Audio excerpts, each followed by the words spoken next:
With the 1 o'clock headlines, I'm Tom Clayton. Good afternoon. We start in the England camp where reports suggest Tino Livramento may be forced to withdraw from the England squad due to an injury setback. It's understood Trevor Chalobah could be his replacement. Steve Bruce reacted as the news came through.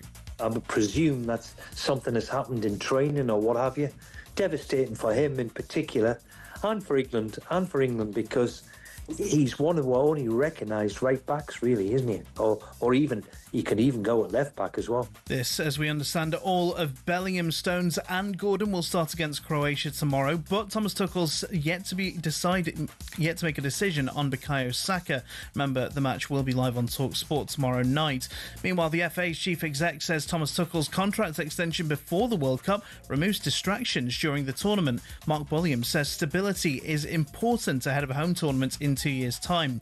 Now to the Oval, where Joe Root's been speaking for the first time since being installed as temporary England captain in Ben Stokes' absence. Stokes and alcohol were of course topics of conversation, and Root says the team needs to take more accountability. It has been disappointing. There's been a few occasions as a team we've let ourselves down and we've let each other down, and we have to learn from those mistakes and make sure that we understand that we shouldn't be putting ourselves in those situations. But he's refused to be drawn over questions on drinking cultures within the squad. The second test against New Zealand starts tomorrow. We'll bring you live updates throughout the match. And Serena and Venus Williams will play alongside each other at Wimbledon in the doubles this year. They've been handed a wildcard into the main draw. Get more at talksport.com. talkSPORT News. The PM's congratulated Donald Trump on a framework to end the Iran war, and Thames Water could be on the brink of temporary nationalisation. Emma has more at past. talkSPORT weather with QuickFit. Keep summer journeys safe. Visit your local centre or quickfit.com to book your tyres, MOTs and servicing so you can drive away happy every time. Dry across the southeast with warm sunny spells, cloudier in the north and west with patchy rain or drizzle, more persistent rain moving into the southwest this afternoon. Hello, I'm Matt Forden from talkSPORT. This is how to win the World Cup. This is the best squad I think England have ever had.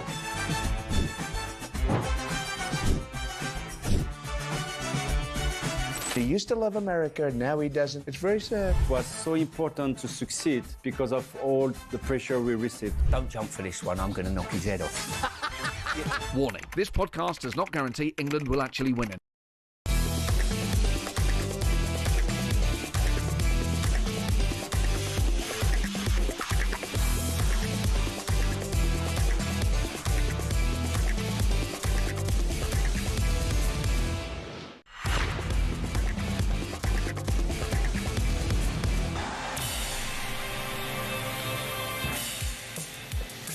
Good afternoon, UK, and good morning from New York. You're listening to Jim White and Simon Jordan. We are live on talkSPORT.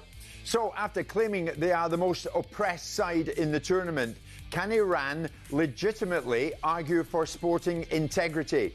Meanwhile, was it only a matter of time before Manchester United opened their doors to Amazon? Also today, is Tyson Fury mugging off Frank Warren, or is all fair in love and war? What does Kretinsky's West Ham actually look like? Is a half-fit Saka better than no Saka at all? And will the French live up to their billing? World Cup winner Paul Pogba joins us on the show.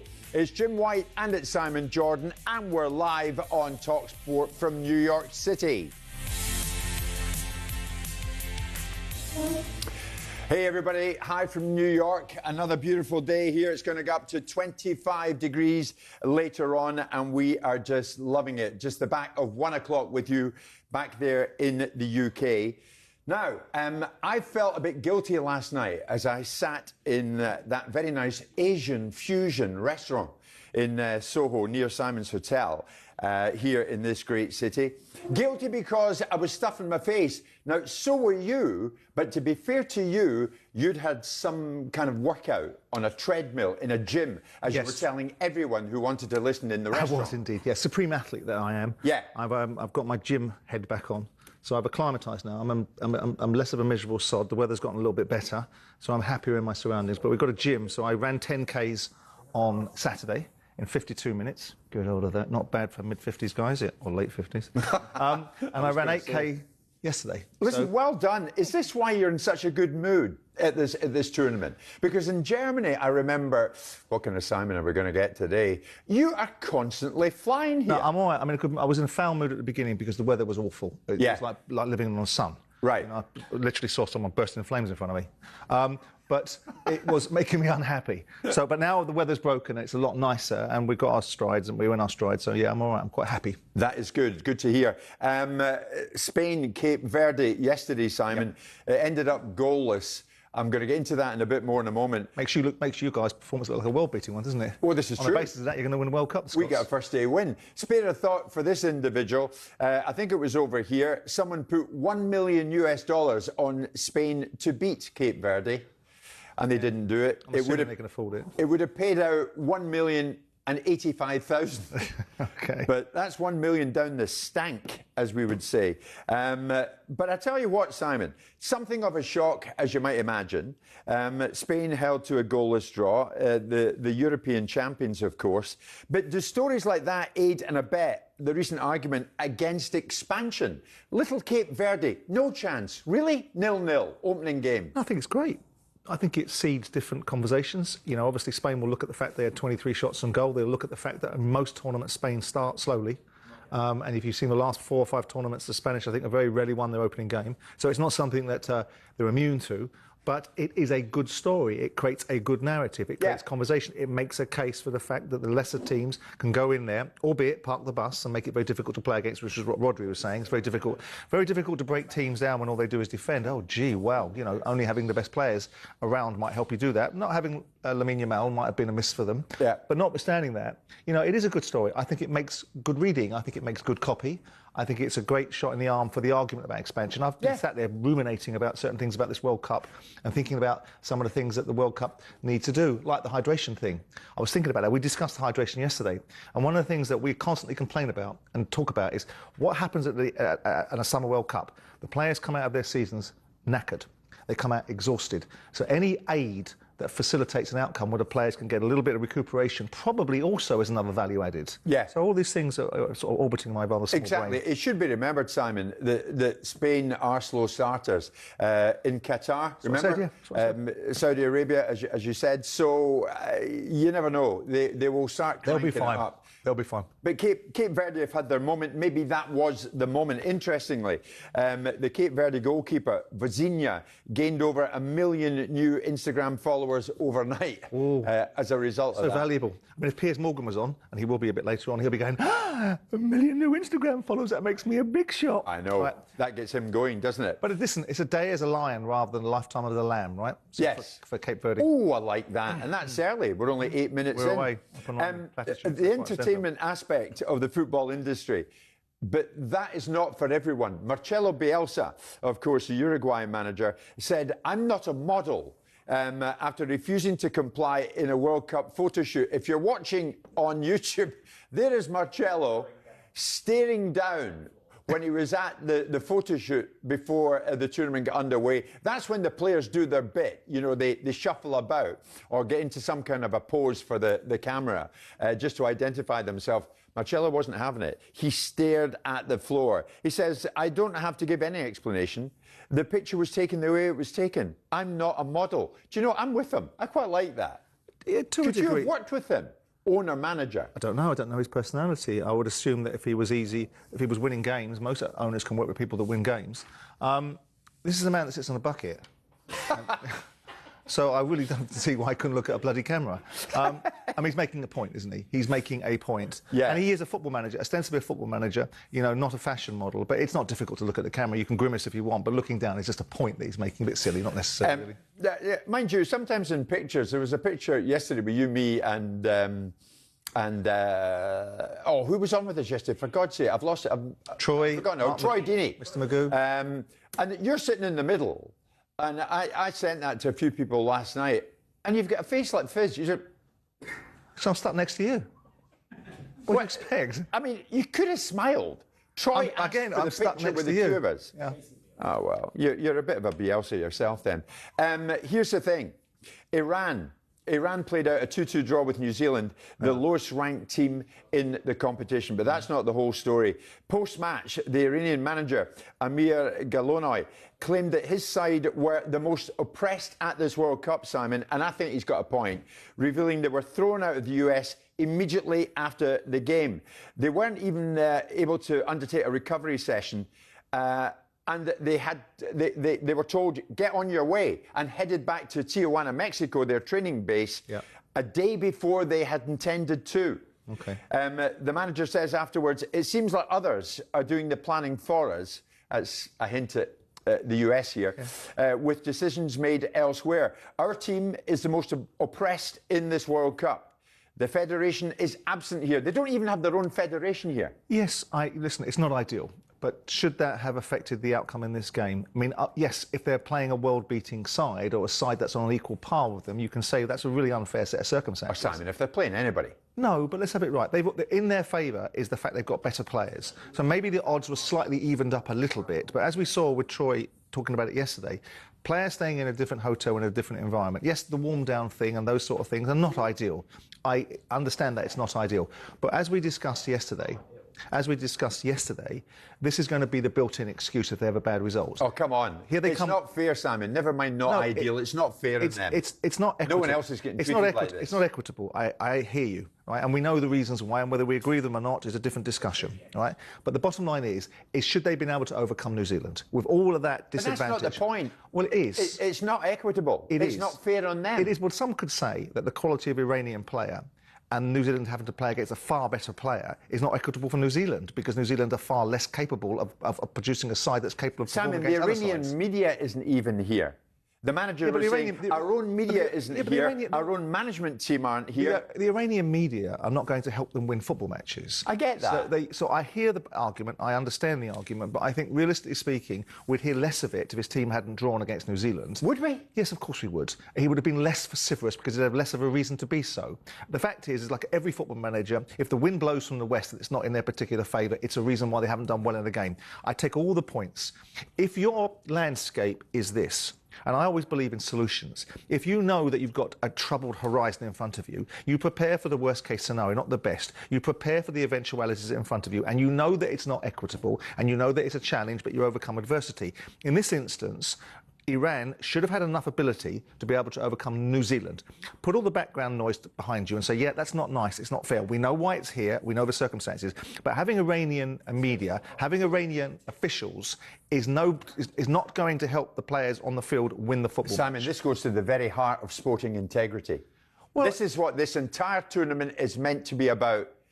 Equality for everyone. The Iranians straight afterwards, off you go, you're going back to Tijuana, Mexico. Yeah. That ain't fair. No one else is getting treated like that. Again, I'm not in the detail about exactly the specifics, and I would imagine that they are highlighting every nuance and perspective. They're quite right to.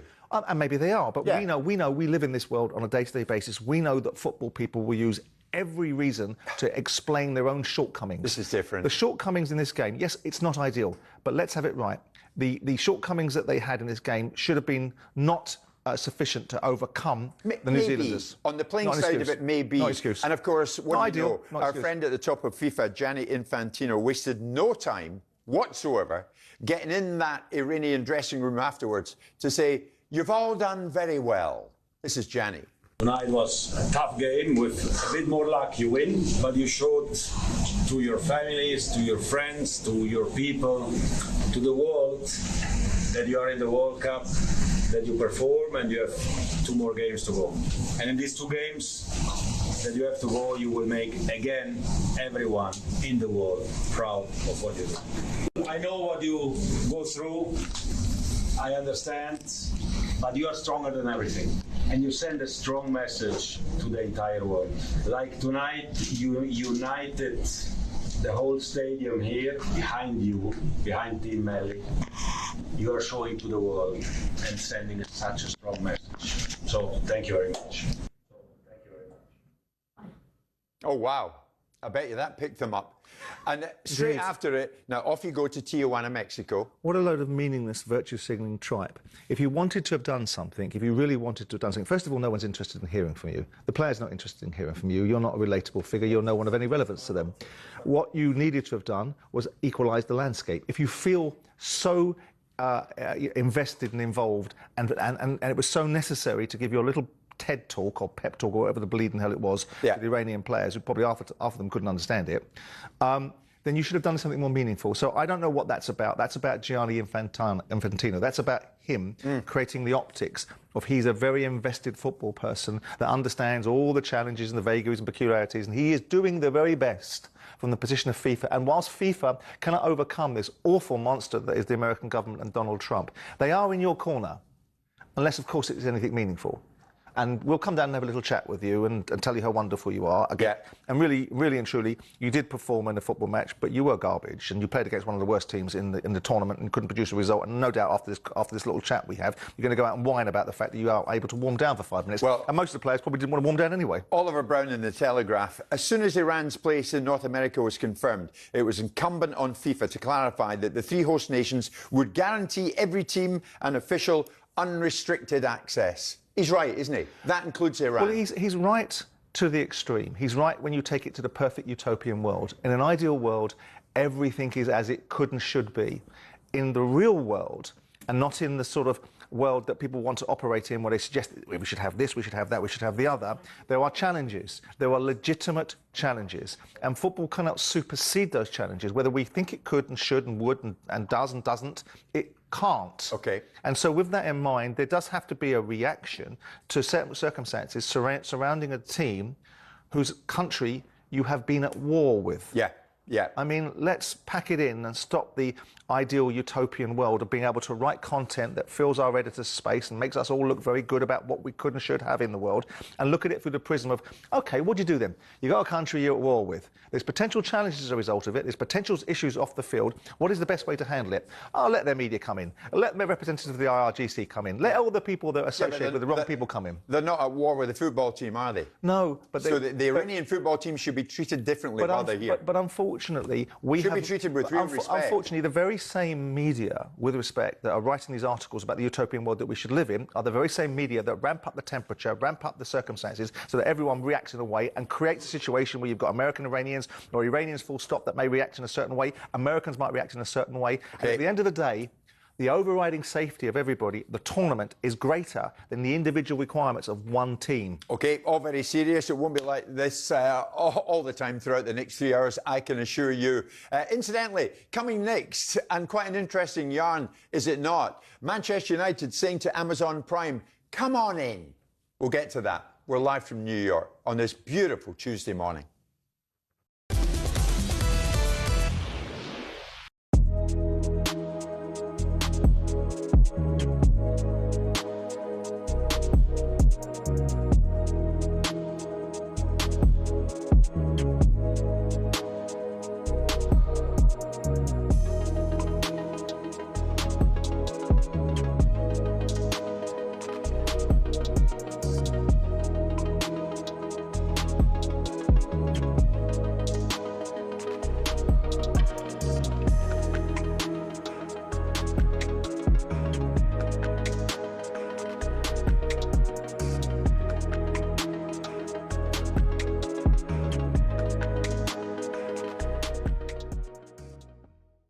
Have spoken about your battle in inverted commas with Bukayo Saka. Yeah. He's just spoken very highly about you in the press conference. Yeah. What did he say? He said you were his brother. Yeah. So give some love back to B. No, he knows. We know.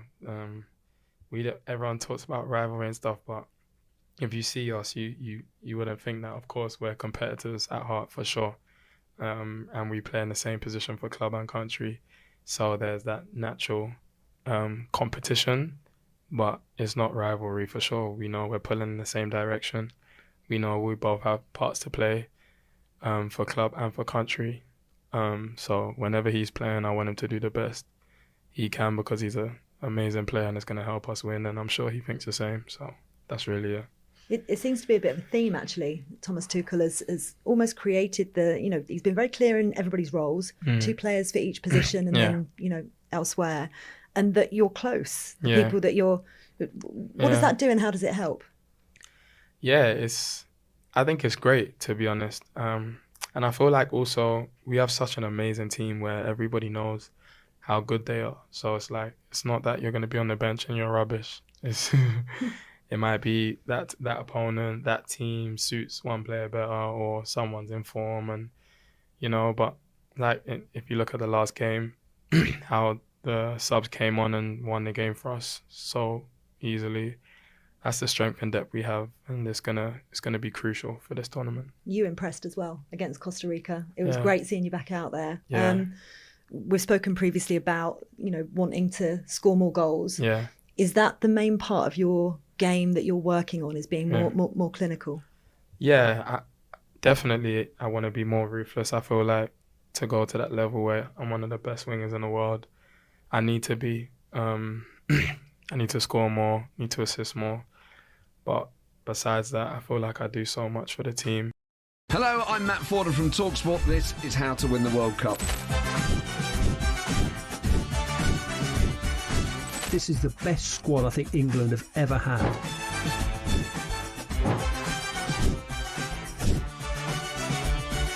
He used to love America, now he doesn't. It's very sad. It was so important to succeed because of all the pressure we received. Don't jump for this one, I'm going to knock his head off. Warning, this podcast does not guarantee England will actually win anything.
Good morning from New York. It has just gone 20 past 8 over here in the morning, 20 past 1 with you in the UK, and it's another beautiful day. The Statue of Liberty looking great this morning in the sunshine, just along from our studio base here, the 50th floor of the World Trade Center. It's Jim White and it's Simon Jordan. We're live in talkSPORT in partnership with Toolstation. Fast Track delivers to you from 30 minutes. First stop, Toolstation.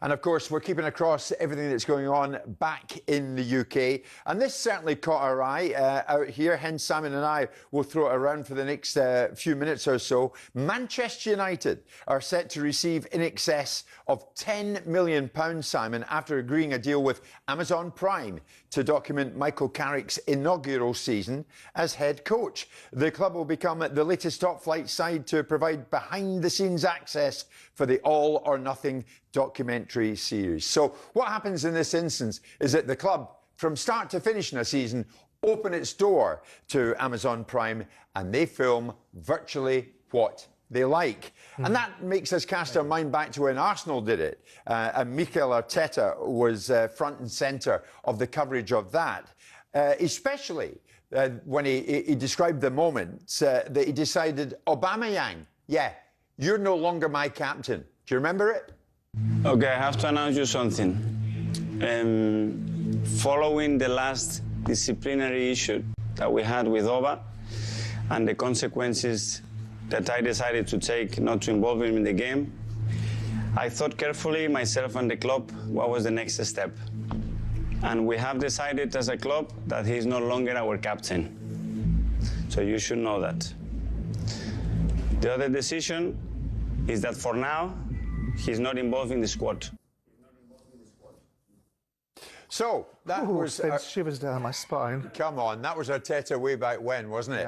Yeah, when he said, Aubameyang, no, you're stripped of the armband. You cannot deny, though, Simon, can you, that they do bring a different insight at a football club? Yeah, they do, and I've never debated that. Now, whether it's a real legitimate, absolutely authentic dance through what happens, because we saw situations. We saw Danny Rose going into the manager's office and having a conversation with Jose Mourinho. I can tell you, as did Danny Murphy, that when players and managers have altercations, paint comes off walls. It doesn't come in the way that was illustrated.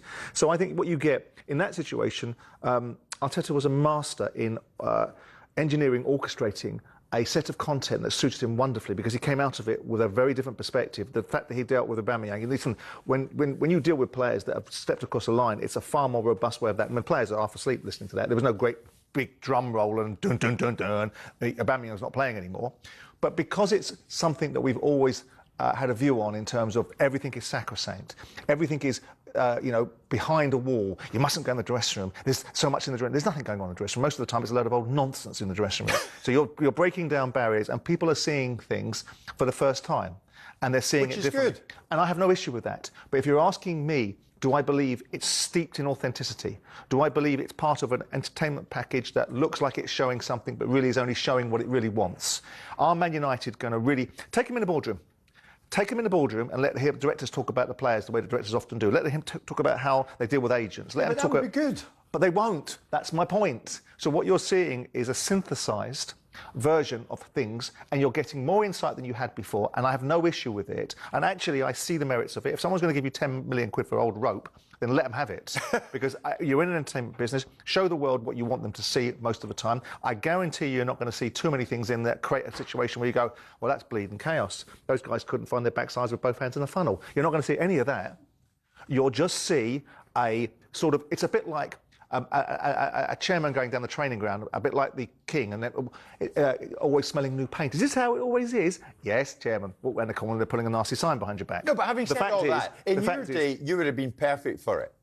The man at the top of Crystal Palace, Simon Jordan, making his decisions. What do you think of him? What do you think of this? What do you think of that? It would have been perfect. But you're never going to see that. And if you want to see the nuts and bolts, because football now, it depends what people want to see. And the fact that I think they want to see that. The fact that the audience, indeed, I hear you, the audience figures will dictate.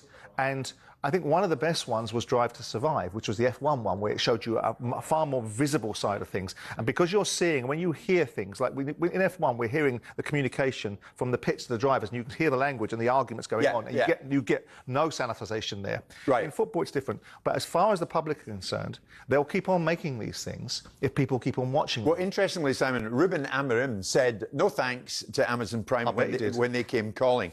So with Carrick trying to make it work at Manchester United now that he's got the job full-time, it's a time of major rebuild for Carrick. Is it the right moment to let the cameras in, as far as he's concerned? Well, it's funny how they do it with newbie managers, isn't it, a lot of the time? Yeah. With newbie managers that don't have quite the cachet. I mean, Mourinho was different because he can't help it. He's a moth to the light, isn't he?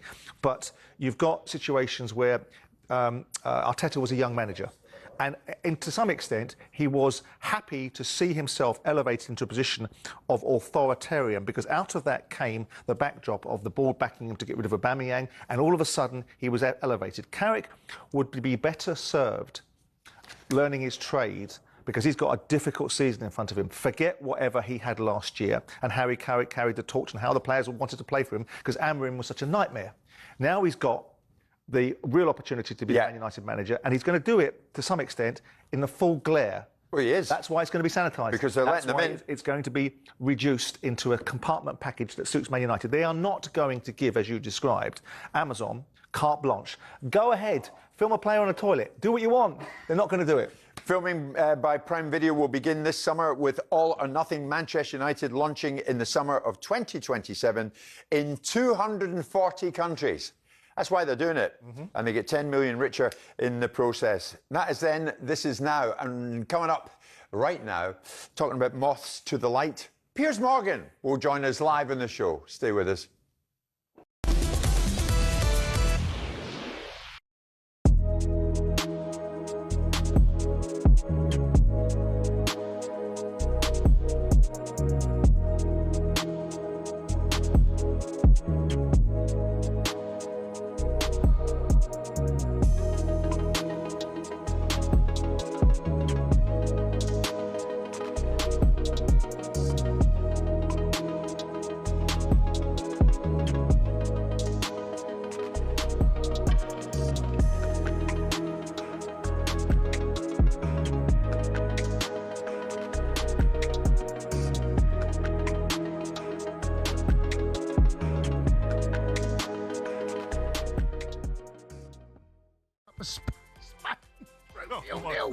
Cape Verde. It's only fair and right we do this.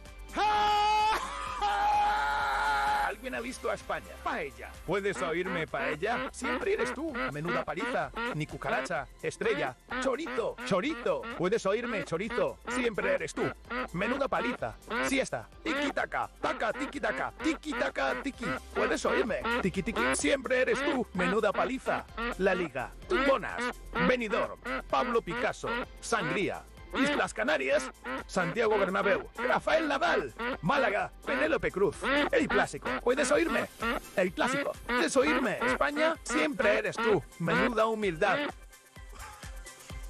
Oh, mate. That's hard work, that, mate. I didn't know you could That's speak hard Spanish. work, that. I didn't know you could Mate, took a lot of effort. I didn't know. No, me I didn't know you had that in the locker. Me neither. Unbelievable game that we saw. Spain, the European champions, would take on Cape Verde.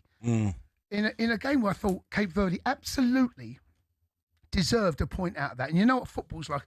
I see 5 minutes come up of extra time at the end of the game. I'm like, this football's such a cruel sport that you don't always get what you deserve, but they absolutely got what they deserved. And had Spain somehow nicked that header towards the end, had they somehow nicked a goal, that would have been one of the biggest travesties I can think of. Listen, I was watching the game.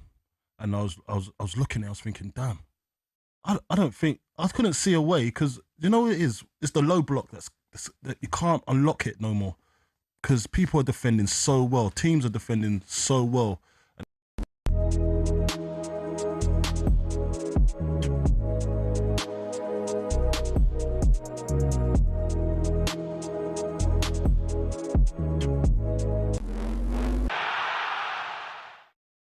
We're told Anthony Gordon will get the nod for England over Marcus Rashford tomorrow, while Bellingham and Stones are in the 11 to face Croatia. But we understand Thomas Tuchel's still not sure if Saka will start as he returns from injury. His Arsenal teammate Noni Madueke could play on the right instead.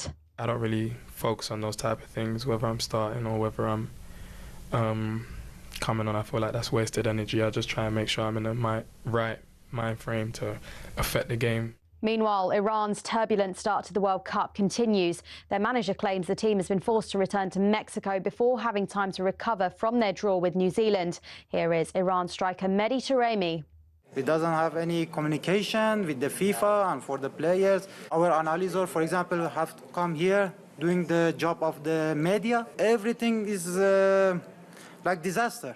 Iran are only allowed into the States on match days as their country's war with the US and Israel continues. Elsewhere, the Professional Football Referees Association have backed the Australian VAR over this hand gesture controversy. Sean Evans says he made the upside-down OK sign as an involuntary twitch before Germany versus Curaçao. There were concerns because of the gesture's association with far-right groups. And both Serena and Venus Williams have been handed wildcards to play doubles at Wimbledon. There is plenty more at talkSPORT.com.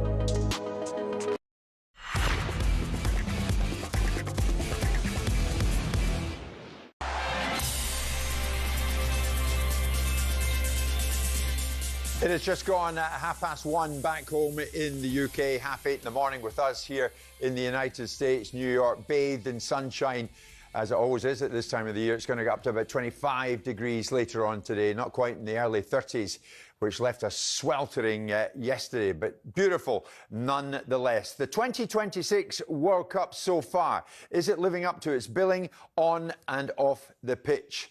As far as we have gone. A lot to get into in this part, and I'm delighted to say that we are joined, not for the first time, by Piers Morgan, who is in this part of the world as well. Piers, you're a bit of a glory hunter, mate, when it comes to going on the pitch and enjoying celebrating great moments in football, as you did with your beloved Arsenal at Selhurst Park, so you might be able to identify with this.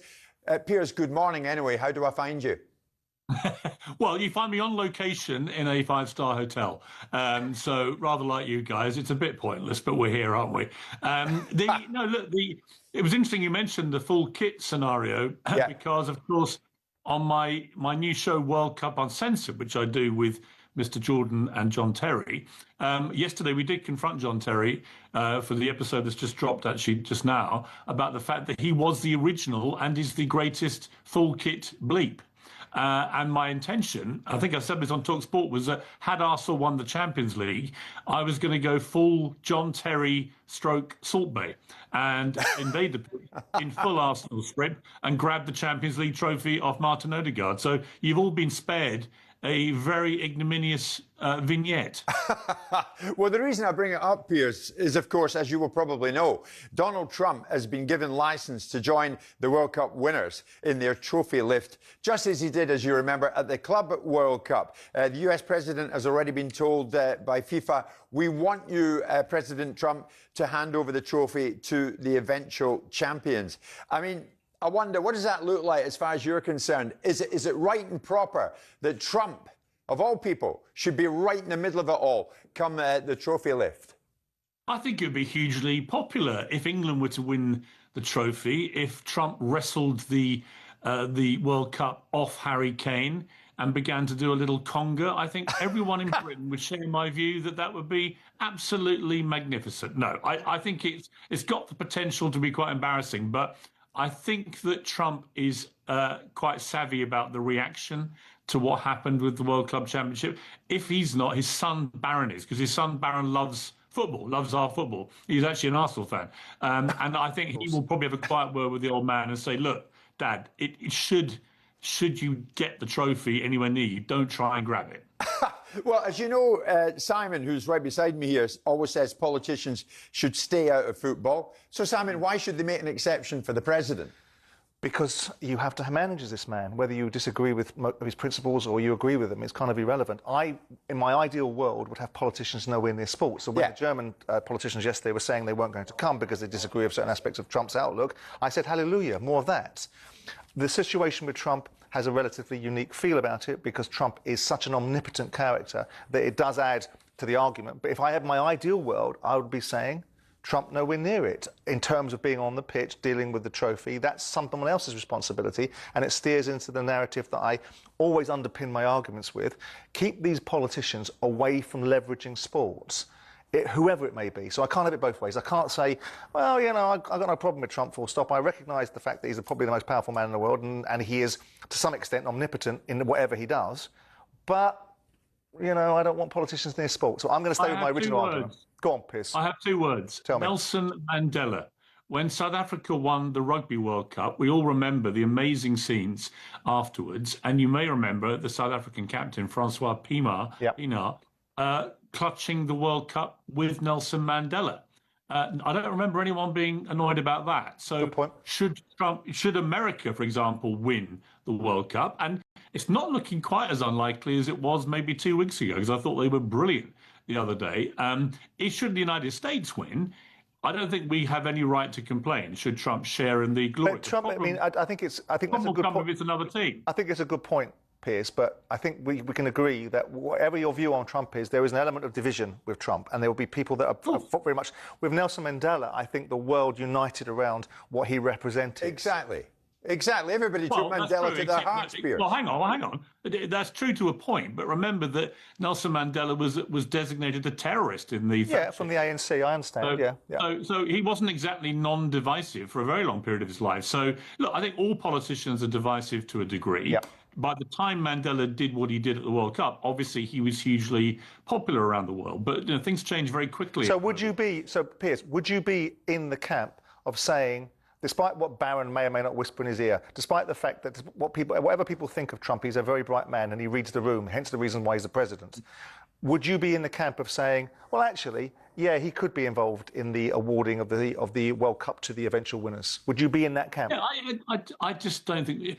The problem with Trump is everybody talks about him 24/7, which is exactly what he wants to happen. He's quite a narcissist, and he loves people talking about him. So if everyone's talking about this, it's more likely to happen. I would just everyone cool their jets. Trump's going to be there. It's the World Cup is in the United States. He's the president of the United States, and he's going to want to be part of the action. So why don't we all just right now agree we're not going to throw all our toys out of the pram and overreact and get hysterical about the president of the country where it's being held being part of the grand finale when it ends. Piers, let's look ahead to England's opener against Croatia tomorrow night, which is live in talkSPORT. Speaking on World Cup Uncensored, with your good self and Simon, this is John Terry's view on the criticism around the selections of Tuchel, including Jordan Henderson. Have a listen.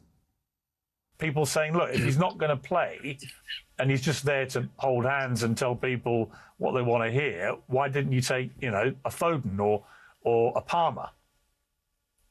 First of all, I thought it was a bit weird for the FA to kind of put that out and put those two guys kind of on a podcast to talk about it. I don't think it's for them to talk about it, but it felt like the FA were kind of addressing something that everyone's been talking about. I've got Jordan Henderson's back on this 100%.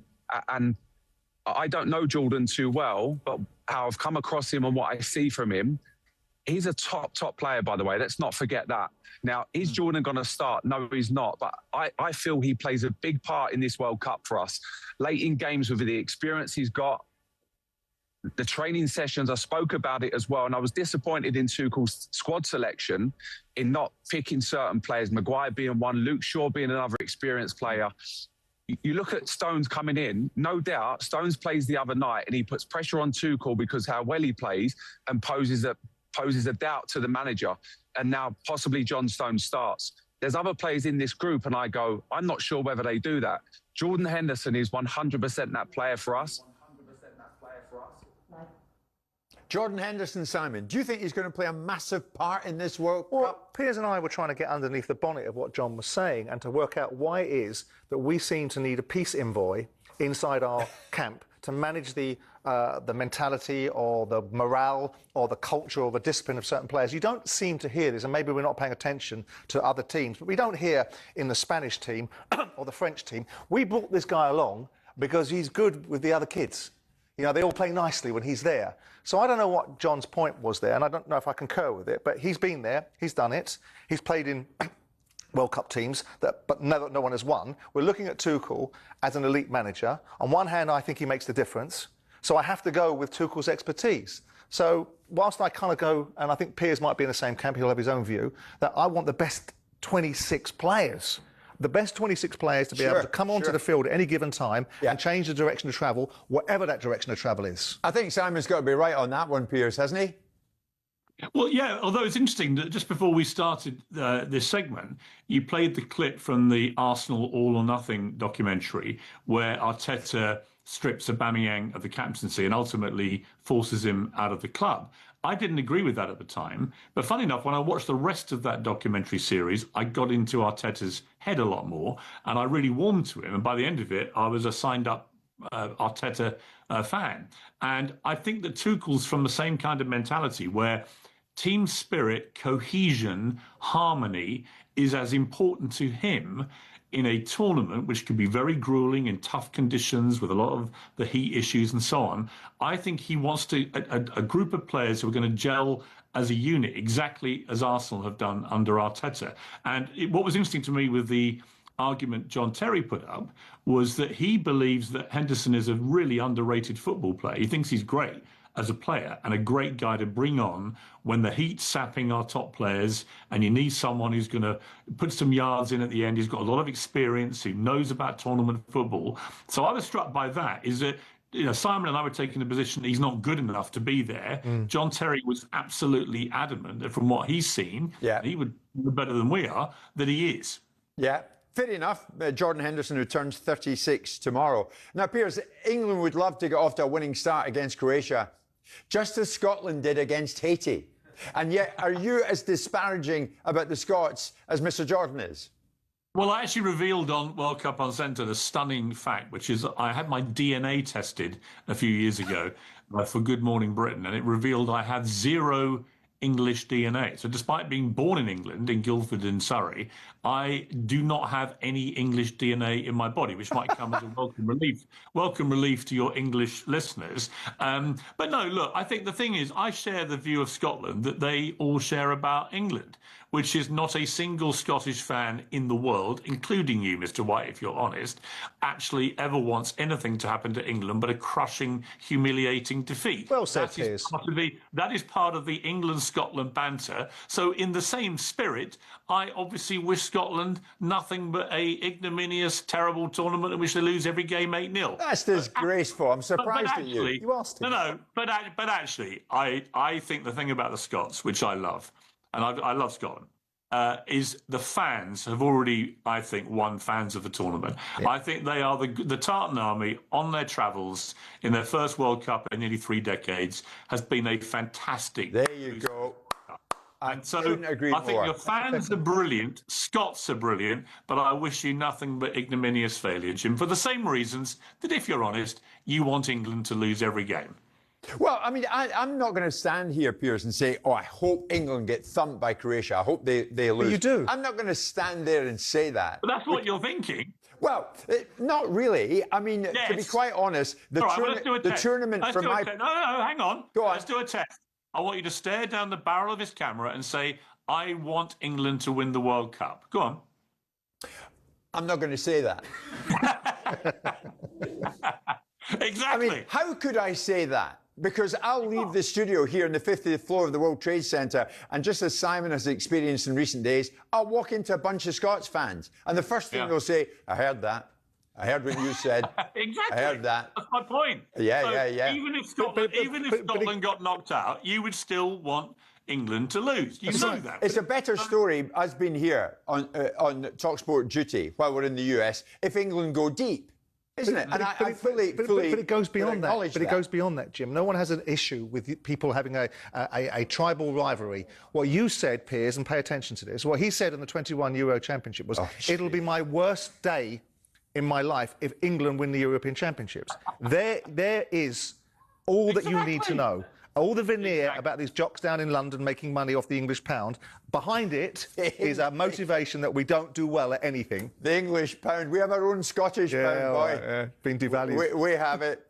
Piers, listen, we love you, and we thank you for joining us this morning here in New York. What's your day got in store? I've got a bit of work stuff to do this morning. Then I'm going to go for a nice long walk through Central Park. It's been beautiful in New York this week.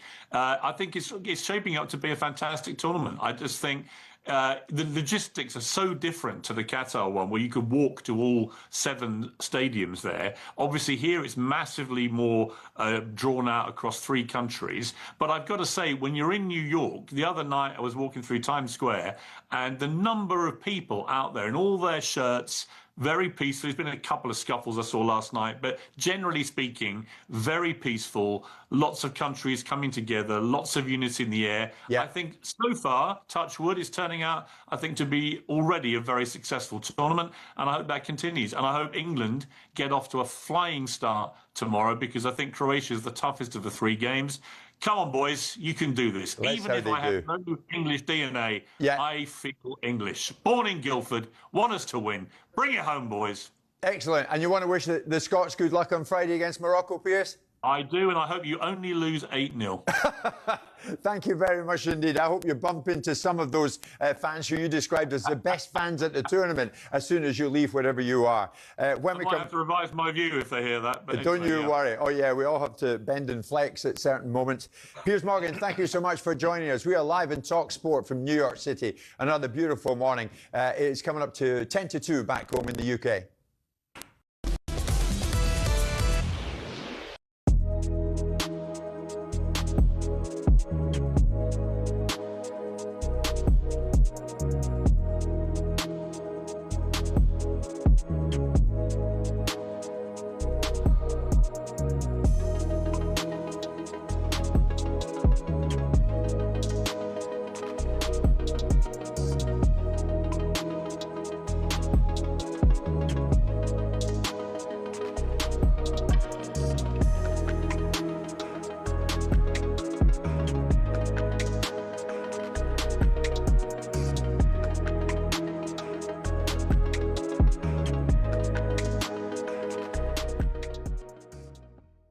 Another question that I constantly get asked is, what is the difference between Thomas Tuchel and Gareth Southgate? And obviously you had Gareth Southgate in 2018, and there's the argument to say, without the success that you had from 2018 to 2024, we wouldn't have Thomas Tuchel necessarily in charge of the England squad. So from your point of view, what is the difference between the two, and how is Thomas maybe taking it to that next step as we've progressed? Yeah, I think first and foremost, what a fantastic job Gareth did in all that time, reconnected England national team with the fans in 2018. That was a big challenge, and we stepped up, and the manager and the staff at the time stepped up and rose to the occasion. We never got the final, but we reconnected with the fans, and that was Gareth's main out of that tournament. That was what we needed to do. I know we wanted to dream big and wanted to get the final, but that journey we came on as a group of players, that's driven us to now. You know, that them stepping stones to get to the final with and fall short in the final, to get quarters in Qatar, fall short unfortunately, then get another final against Spain. Then that created, but then the squad evolves, the manager evolves, and the manager now, Thomas, he's a winner. He drives winning mentality. He won at Chelsea. He wins where he goes, and his passion, his desire. I think two different managers with great respect in the game, and there's not a bad word to say about either of them. That winning mentality. Hello, I'm Matt Forden from talkSPORT. This is How to Win the World Cup. This is the best squad I think England have ever had.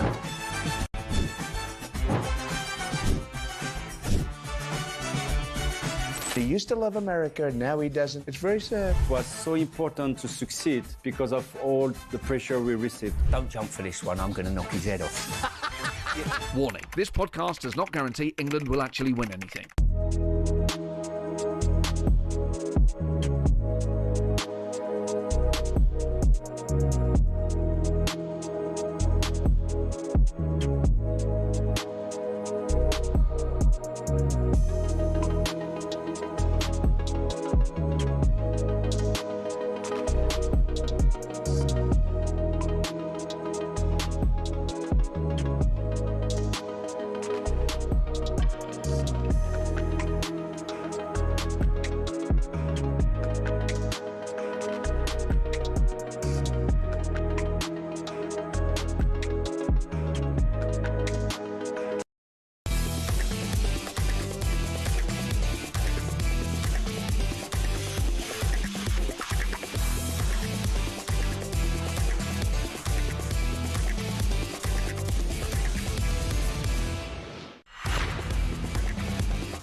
The Playbook with talkSPORT Bet. Download the app or visit talksportbet.com for all the latest odds and offers. 18 plus gambleaware.org.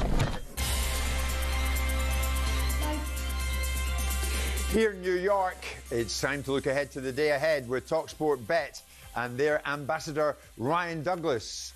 Ryan's in studio with us this morning. Good morning to you, mate. Good morning, guys. What did you get up to yesterday? How was last night? It was great. Yeah, I did a little bit of shopping around New York, bit of content planning as well. I'm seeing myself on camera and realising just how severely underdressed I look sitting next to Simon Jordan in a black T-shirt and a cap. I need to do better. I need to go shopping and perhaps get something a bit smarter. What about the talkSPORT Bet clothing allowance? I know. Let's start that campaign for you. Yeah. Ryan, you look fine to us, mate. Thank you. Spain 0, Cape Verde 0. No one saw that coming. No one did. In fact, I can tell you, not one person as well, in terms of the day, put 4 draws on. Not one person across Really? talkSPORT. Yeah, not one person did it. Wow. 3% of customers did back 0-0, though, however. So people did think that upset might happen. But yeah, it was crazy. And in terms of Spain themselves, they were the tournament favourites, guys. And now they've not. They've slipped all the way to second. They've only dropped 1 place, and France are now the favourites to do that. But I like to be the Iniesta, the Xavi, the Bruno Fernandes, spot a bit of space in the market, Simon. So I'm gonna do this one. 16-1 for Spain not to leave the group, not to qualify. Now I know Simon said earlier, look, they'll still do okay, but do you still make them as second favourites though after that performance? Can you read into that? Because it was Cape Verde. Let's be honest, with all due respect. Yeah, I mean, if you make a case for Argentina to win the World Cup in 2022 after getting beat by Saudi Arabia, you can make a case for Spain having a bad result against Cape Verde. Yeah. I mean, the interesting one will be tonight, the French against the Senegalese, because that will be a different game, because Senegal are a good side and they'll have a go at the French, which will suit the French because the game will be open. The Spanish were playing against a side that didn't think they had any chance in the game, really, and their sole focus in life was to stop Spain playing, which is what Rodri said. That being said, you still have to overcome it, but I don't think it makes a lot of difference. I think whilst on paper and for news and for all the copy that goes with it, it's fantastic. Spain didn't have key players out there, and whilst they should have had good enough players to be able to overcome this particular opposition, they'll get their engines started. Don't worry about that. They will be a force in this tournament. I agree with you, Simon. You mentioned France-Senegal. That kicks it all off today here in the US. I'll be going to that later on. That's the first game. The last game, Argentina-Algeria. In between those two, Ryan, Iraq against Norway. Norway, Erling Haaland. What about Norway and the top goal scorer market? Can we look at that? Yeah, of course we can. Yeah, and to be honest, you mentioned France there as well. There's two striking giants in the tournament that enter the fray today. That's just how it is. Now, I'm talking about Haaland being the top goal scorer for the tournament. He's 16-1. You can compare that to an Mbappe who's 6-1, and there's a multitude of reasons why that would be the case. It would be the players that they're surrounded by, sure, but it would be about how deep France are going to go into the tournament, as I mentioned yesterday, as opposed to Norway. I spoke about spotting space in the market. Haaland's 16-1, Jim. 16-1 to be the tournament's top goal scorer. Do you think it's plausible, feasible that, I mean, 5 goals can do it. We've seen 5 goals do it. 6 goals in the tournament, has done it multiple times as well. Right. Can Haaland do that in the group stage? Can he do it in the early knockout rounds? What do you think? I think he probably can. Simon, what do you think? Iraq, Norway, Erling Haaland. Sure, of course he can. If they struggle with Haaland today, Haaland could end up with a hat-trick. And that would get him off. Yeah, I mean, really, Mullenstein might have something to say about that because obviously he's working in the coaching team with Iraq. Oh, Rennie, yeah. But notwithstanding that, you would expect Haaland to score goals. He has scored goals. His goal-scoring record for Norway is absurd, as it is at club level. So he will score goals. And I would suspect that Norway have a good chance of getting out of their group, and think they will get out of their group. So the longer they go in a tournament, if 5 goals has been previously the golden boots, I think that Erling Haaland, it wouldn't put it past him to score that amount of goals in the group stages, because Norway, prior to this, have been scoring goals for fun, and they've been scoring against decent opposition, the Italians included. Yep. I know the Italians are in a funk right now, but they're still a decent side, and you know, and consider themselves very unlucky not to be at this World Cup. So yeah, I think there's a distinct possibility. Him, Isak, the argument about how deep they go in, these guys will score a lot of goals and quick because the group stages will allow it. Yeah. What do you think, Ryan? Finally, I'm going to see at France-Senegal. What are you guys thinking? For France and Senegal, oh wow! I don't. It's pretty. It is. Is it not a bit even? I'm looking at Mbappe to be top goal scorer. To be honest with you, I've got him in my fantasy football team for the World Cup as well. So I'm hoping that will be the case. As I say, he's 6-1 right now. For me, especially after that Spain game, I know I'm a logic-based person. I like to see what's in front of me. I know they created a few chances and they had the possession there as well. I'm more looking forward to France, and I'm rooting for France, I think, in terms of Spain-France, yeah, for sure. Ryan, good to see you. Thank you so much. That was a look at the latest odds. Thanks to Ryan and talkSPORT Bet. 18+, gambleaware.org. The Playbook with talkSPORT Bet. Download the app or visit talksportbet.com to see all our latest sign-up offers. 18+, gambleaware.org.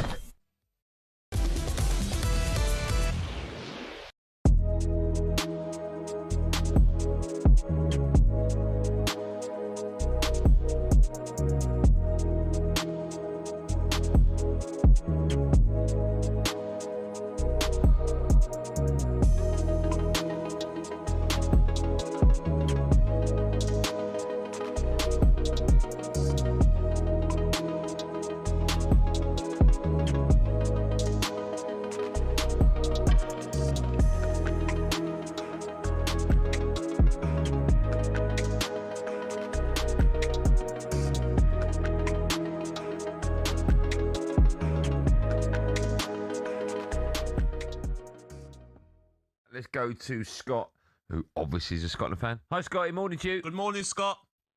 Morning, Andy. Morning, Gabby. How are you doing? All well, mate. You got a day off today? No, mate, I've just pulled into work, unfortunately. Okay. How's your head? It's all right, mate. I've had a day off to recover from it, but I'm buzzing. I'm still buzzing. I think it's fantastic for Scotland to be there. I think I'm a pragmatic fan. The game was pretty rubbish, and as you keep on mentioning, Andy, they were 82nd in the world, so we know who we've beaten. But yeah, I think it's great for Scotland, and we've waited a long time for Why this. would you keep saying that, Andy? My producer writes it down for me. No, he doesn't. That's how it works in TV and radio. You've got scripts sometimes to go into audio. I'm sorry Nothing to about do him, with me. Scott. I'm going to be more positive, mate. I am watching the game, listening to the national anthem. It's gone viral. The passion from the Scottish fans is amazing, isn't it? It's unbelievable the noise that we make. Yeah. We're just there to enjoy it. We're absolutely buzzing, and I'm from Aberdeen as well, from a small town these days, and just to see the streets just absolutely packed at 5 a.m. was just fantastic. How far can you go in the World Cup, do you think, realistically? Realistically, I think watching Morocco-Brazil, I think Morocco are the dark horse here. I agree. honestly think if we're going to get another point, I think it comes from Brazil, and I know people are going to laugh at that. No, you're but right. I think Morocco were. Can I ask, do you think Morocco are the dark horse, or do you think that Brazil are just poor? A bit of both.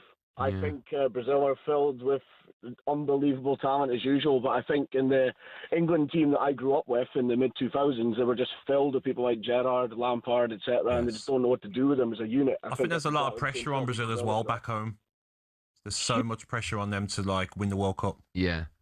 As there always is, right? Always for Brazil. I mean, when was the last time I went? 02, wasn't it? I think it was, yeah. Was it 02? Long time, yeah. 02, yeah. And the pressure that they get back home. I said it before last week, watching that.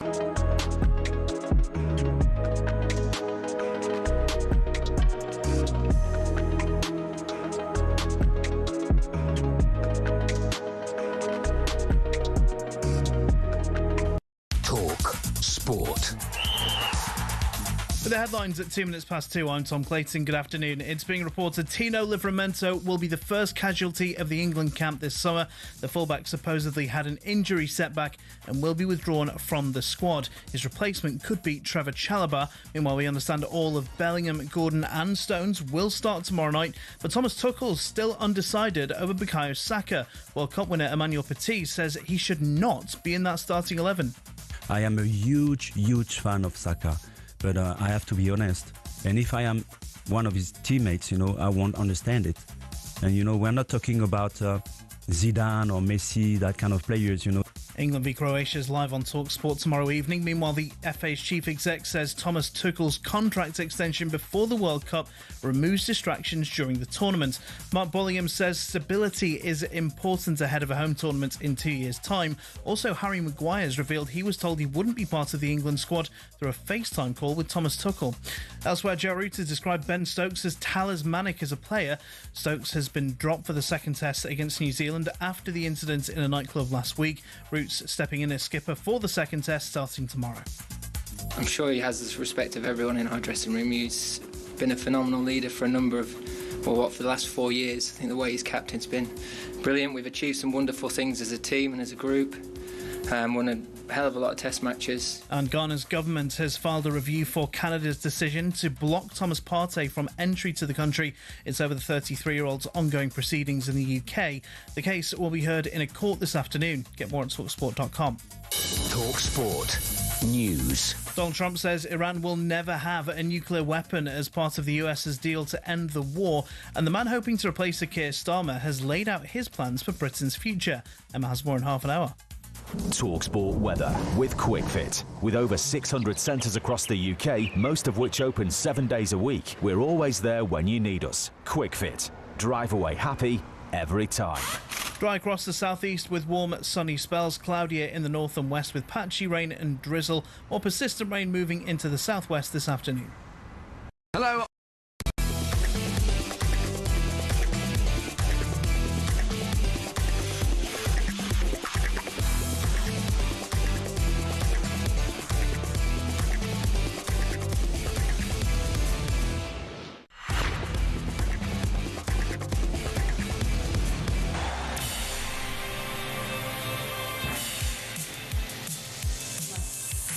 Hi everyone.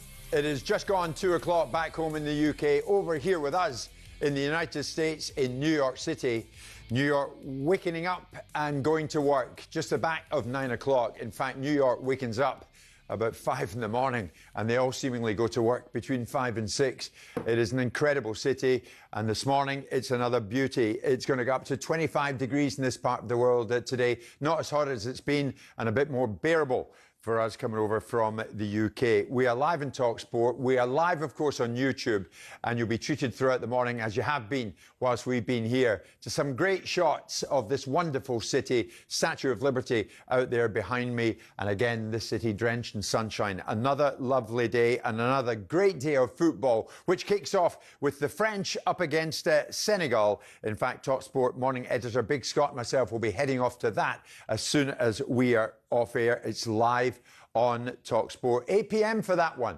Back in your time, I think it's 3 o'clock in the afternoon for us here in New York City. Simon is alongside me, and the two of us are about to become the three of us. Because, Simon, let's head out of here and go to downtown Dallas, and that's where we find talkSPORT's chief football correspondent, Mr. Alex Crook. Alex, hi to you, mate. Tell me about your day at the NASA space station.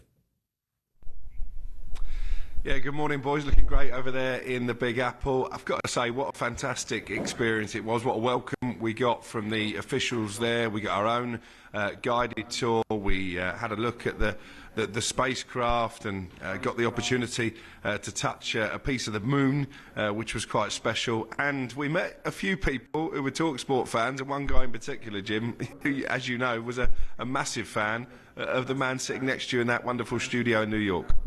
I like Simon. He's pretty unbiased, you know. The rest of the folks, they have their takes, you know. So, yeah, Simon is my favorite because he's pretty pragmatic. So he tends to be fairly neutral. So I like to listen to his analysis. Martin Kuhn is my man because he's a Gunners fan. I'm a Gunners fan. So, yeah, I like to listen to him too. Oh, wonderful. We found one of your fans. Oh, yes. Here in the US. Well done, Alex. Very good. Have you been to Dealey Plaza? Yes, we have been down there. Yeah, we've been down there. We did a hit for one of the shows from down there. We're doing our best to immerse ourselves in a full Texan experience, Simon. You'd have seen, no doubt, me getting fitted up with a cowboy hat as well. We did a hit from the world-famous grassy knoll. We're off to get a guided tour of a smokehouse. Today we're going horse racing at the weekend to Lone Star Park, which is a big horse racing fan I'm looking forward to. And, of course, we're taking in all the football as well. I've got to say, there was a lot of trepidation, I think, about this 48-team World Cup. Yesterday was vindication, I think, for FIFA for the extended format of the tournament, because a lot of the minnows certainly more than held their own against some of the big guns.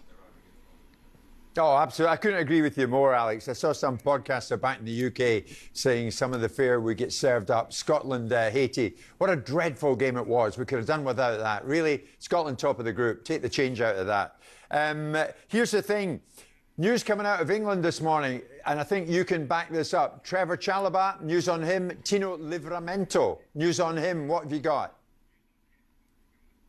Well, Tino Livramento's World Cup is over due to injury. I'm told it's not a serious injury, but obviously serious enough for him to withdraw from the tournament. Trevor Chalobah, I think Thomas Tuchel has always been a big fan of him. Obviously, they worked together at Chelsea. He is on his way to the US as we speak. And I think this was always a concern for Thomas Tuchel when it came not just to Livramento, but potentially to Reece James, who I think was always going to start this first game against Croatia on Wednesday, if fit. And John Stones as well, who obviously hasn't played a lot of football for Manchester City. That's why he called up so many defenders, maybe to the detriment of other areas of the team, particularly in midfield. I think Morgan Gibbs-White can feel they agreed that he didn't get the call because so many defenders were called up, just because I think Thomas Tuchel was aware that some of those were carrying injuries. And Tino Livramento, for all his talent, unfortunately, is a player who seems to pick up a lot of these injuries, and I wonder if that might hamper him in terms of getting that big money move away from Newcastle that I'm told he craves. OK, we're barely a week here, Alex, and we've already had the first sacking, have we not? We have incredible Tunisia. We watched that game in Houston. They got absolutely annihilated, really, by Sweden. No sooner had the full-time whistle blown than Sabri Lamouchi was relieved of his duties. Slightly bizarrely, though, he did take a training session the morning after that game, knowing that he was about to be fired. So that was a new one on me. But out goes Lamouchi, the former Nottingham Forest and Cardiff manager, and in comes the very experienced replacement that they've served up, the man who actually masterminded for Saudi Arabia the victory over over Argentina in the first game of the last World Cup. Hervé Renard is in, but it's going to be a tall order, isn't it, looking at what we saw from Tunisia in that first game against Sweden to get them out of the group. As I say, he was the man who masterminded Saudi Arabia, beating Argentina famously in their first game of the last World Cup. So maybe that is what Tunisia are looking for this time around. So, Simon, there we go. As Alex explains, with Tunisia, the hire and fire culture is alive and well at this World Cup. Well, it's fascinating to see the same sort of disciplines or motivations or actions that pervade domestic football now landing in international football, because very rarely do you see that. You've seen managers being taken out directly before a tournament because they've got other issues, but very rarely have you seen, in my recollect, a manager being taken out during the tournament. There must be bigger issues than just an individual performance. Maybe the players and the managers just don't see eye to eye.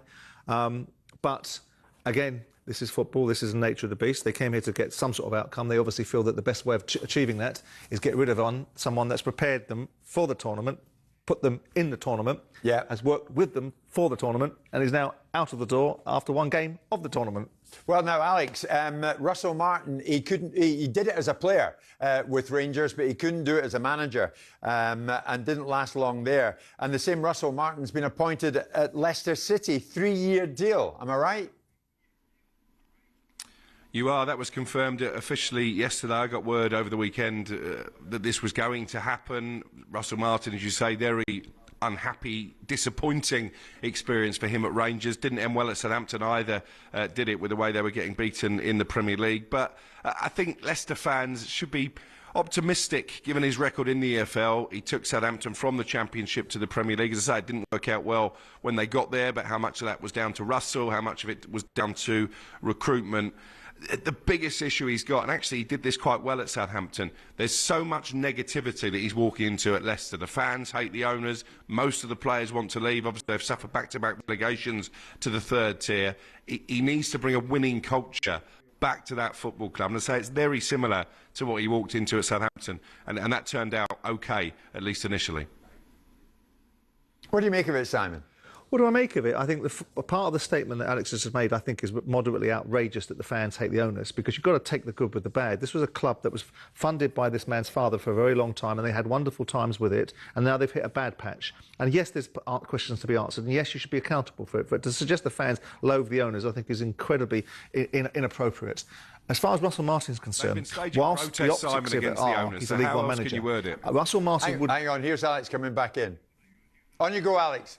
Well, the fans were staging mass protests against the owners. They didn't even want to really attend the game that celebrated them winning the Premier League, the 5,000-to-1 Memorial game. So how else can you word it?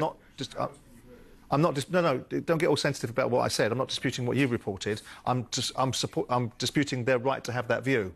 You're reporting what you've reported, so don't get all sensitive about that. What I'm also looking at is this is not a typical League One club. Now, Russell Martin will now be qualified as a League One manager, but Leicester has scale and size, and despite the vitriol right now, there'll be an expectation that there's a distinct possibility they're going to bounce back. So if he'd gone for a League One club that was of a lesser ilk, that's been in the League One for a long time, that's got no history, got no scale behind it, you can then say, wow, what a fall from grace, this is a League One manager. This is merely perhaps just a moment in time for Leicester to be a League One club, and he's gone in there with the expectation for them to bounce and have the scale and potential financial backing despite the chaos that they've got themselves into. So all of that makes a mix. I like and dislike Russell Martin in equal measure. I like him because I think he was the reason for getting Southampton out of the Championship. I think he galvanised that spirit. I think once they lost a game against Cardiff or someone, when they were rampaging up the league a couple of years ago, he re-galvanised the team, and I tipped Southampton to go through in the playoff final against all the odds. Now, when he went to the Premier League, he became an ideologue and didn't change and didn't pivot. He didn't get much of a chance at Rangers. He wasn't given a chance. And to some extent, he didn't merit a chance because he made bad decisions. But do I think he's a capable manager? Do I think he will be decent for Leicester? Yes, I do. All right. Alex, tell me about Sandro Tonali to Tottenham. Well, this one seems to be gathering momentum, Jim. I think we all expected that Tonali would look to leave Newcastle this summer. We know there was a story that came out on the final day of the winter transfer window that Arsenal had been offered the opportunity to sign Tonali. Obviously, Newcastle sources played that down, but I do think his agent was trying to engineer the start of an ultimate summer exit. And this move is one that's been driven by Roberto De Zerbi. He obviously has looked at this Tottenham squad, identified what they need. He's already brought in a number of defenders. He's trying to get Jan-Paul van Hecke out of Brighton and sees Tonali as someone who can come in and bolster that midfield. It'd be interesting to see how much Tottenham's offer will be. We are expecting an offer to come in excess of £80 million. Will that be enough to persuade Newcastle to do business? And what's Tonali's stance on this? Because I keep being told from people close to Sandro Tonali that in an ideal world, he wants to go back to Italy, he wants to join Milan, but they're not going to be able to compete financially, are they, with Tottenham?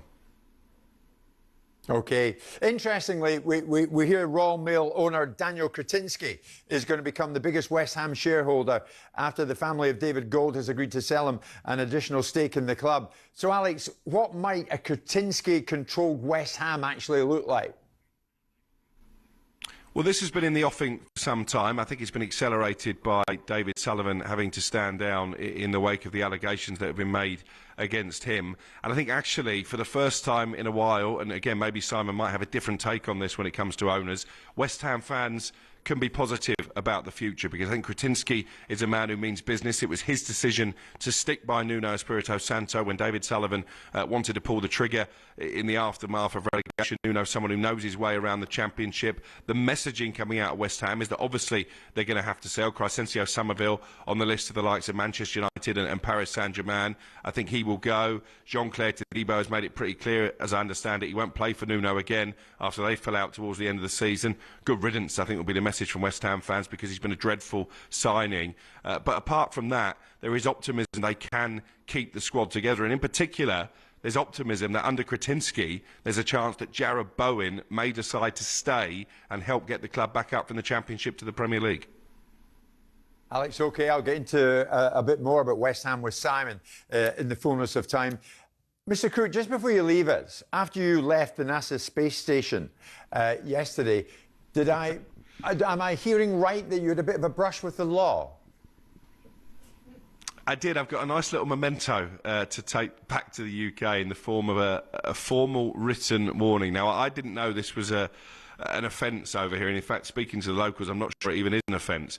But the crime that I committed was not to pull over when there was an emergency vehicle behind me. Now, this emergency vehicle wasn't flashing its lights. I didn't even know it was a police car until he did put the lights on, and we had to pull over by the side of the road. So, yeah, not ideal, far from it. But I've got to say, the officer actually was a really friendly guy. Once he realised that we were English, it was a hire car, he let us go on our merry way, albeit with this formal warning that I've now got, so a yellow card, if you like. But we spoke about the World Cup. He asked who my pick was to win it. I said France. He pushed against that and said he fancies the Spanish. Wasn't particularly wholesome in his praise of the US, despite their win against Paraguay. So definitely a story to tell the grandchildren, but a little bit scary at the time when those lights came flashing behind me. I love it. If you're going to get nicked in a nice way. That was all right, Simon. Alex, well done. Thank you. I would have thought for crimes against broadcasting that we're more likely to get nicked. We are live from New York. We're coming up to 9:20 this Tuesday morning, Tuesday, June the 16th. It's about 2:20 back in the UK. Hope you're having a good day back there. And it's Jim White and Simon Jordan live on talkSPORT.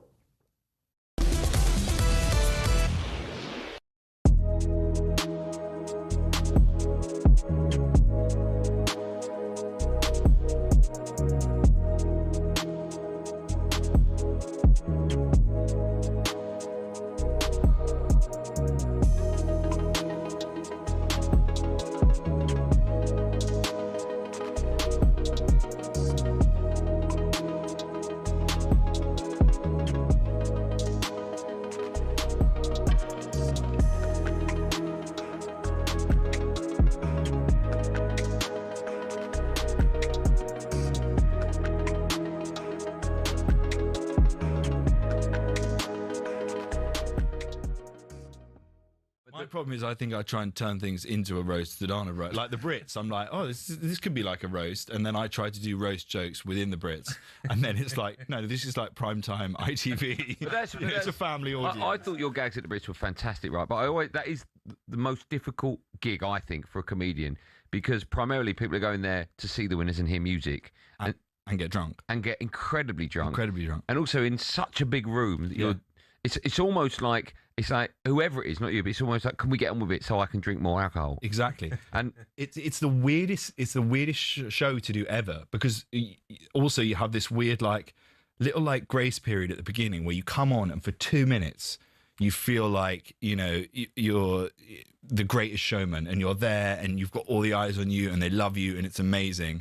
And so you got 2 minutes of the greatest showman and then 3 hours of being a Wetherspoons bouncer at closing time. And you're just there, like, trying to keep everyone in their seats, or, like, stop them from, like, standing up on the tables. I mean, in the one in Manchester was even more carnage than I've ever experienced. I want to talk World Cup football to you, but just quickly on the back of that, have you ever nicked a Brit? Have you got one at home? I've got, they give you one each year. Oh, okay, fine. But they give you one each year for hosting it. So I've got, like, 6 Brits now, and they're not on my shelf because it just feels like a bit of a pity Brit. I haven't really earned that. Like, you know, someone writes an incredible, like, heartfelt album and wins their Brit Award, and then I just get given one for turning up, basically. One of them. Yeah. Right, let's talk about the World Cup. What are you watching England game Wednesday? What are you doing? I'm watching it with some mates in a pub. We booked a little space, and we're going to go watch the first game. All right, how do you think we'll get on?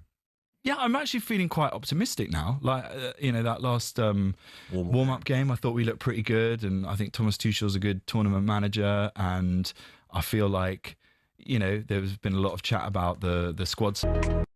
Hello, I'm Matt Forden from talkSPORT. This is How to Win the World Cup. This is the best squad I think England have ever had.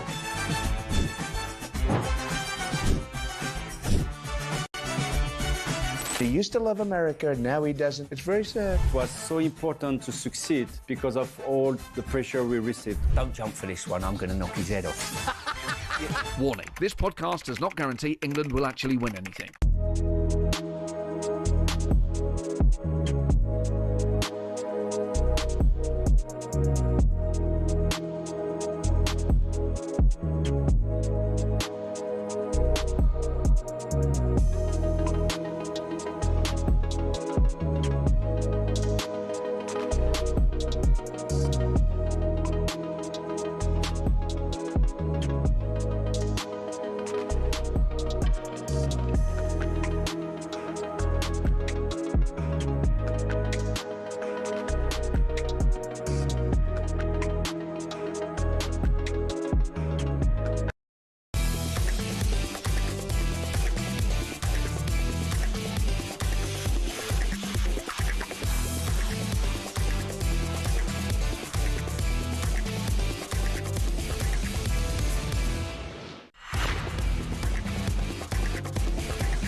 Boxing update on talkSPORT with DAZN, the global home of boxing. Sign up now at dazn.com/boxing.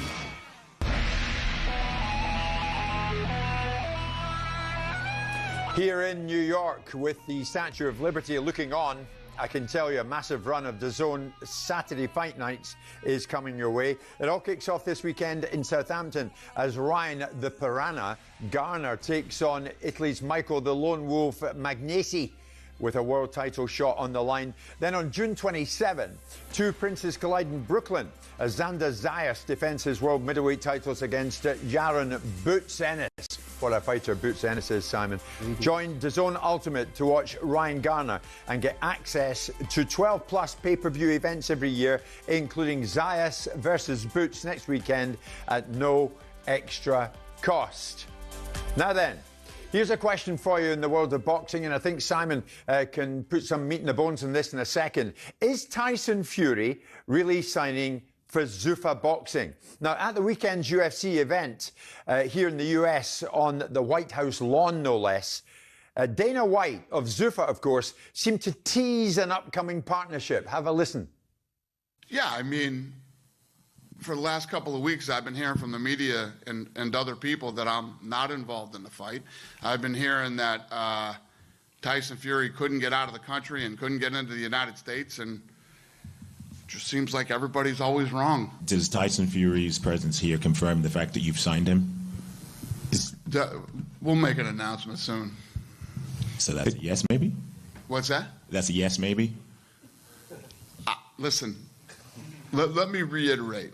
Judge me January 1st of 2027 on what we've done this year with boxing. So I think we have a good idea of what's happening, Simon. On Instagram, Fury has since posted, Turki Al Sheikh is the promoter of GK, Gypsy King, until I retire. He's going to Zuffa, isn't he? Well, it depends what you think you mean by him going to Zuffa. I mean, he is in a contract with Queensberry, as far as I understand it, that has unique parameters in the same way that Anthony Joshua has unique parameters in his contract with Matchroom, which means that they're outside of the broadcasting stable. Normally, what happens is when you sign to Frank Warren or you sign to Eddie Hearn, you meet their obligations to their broadcasters.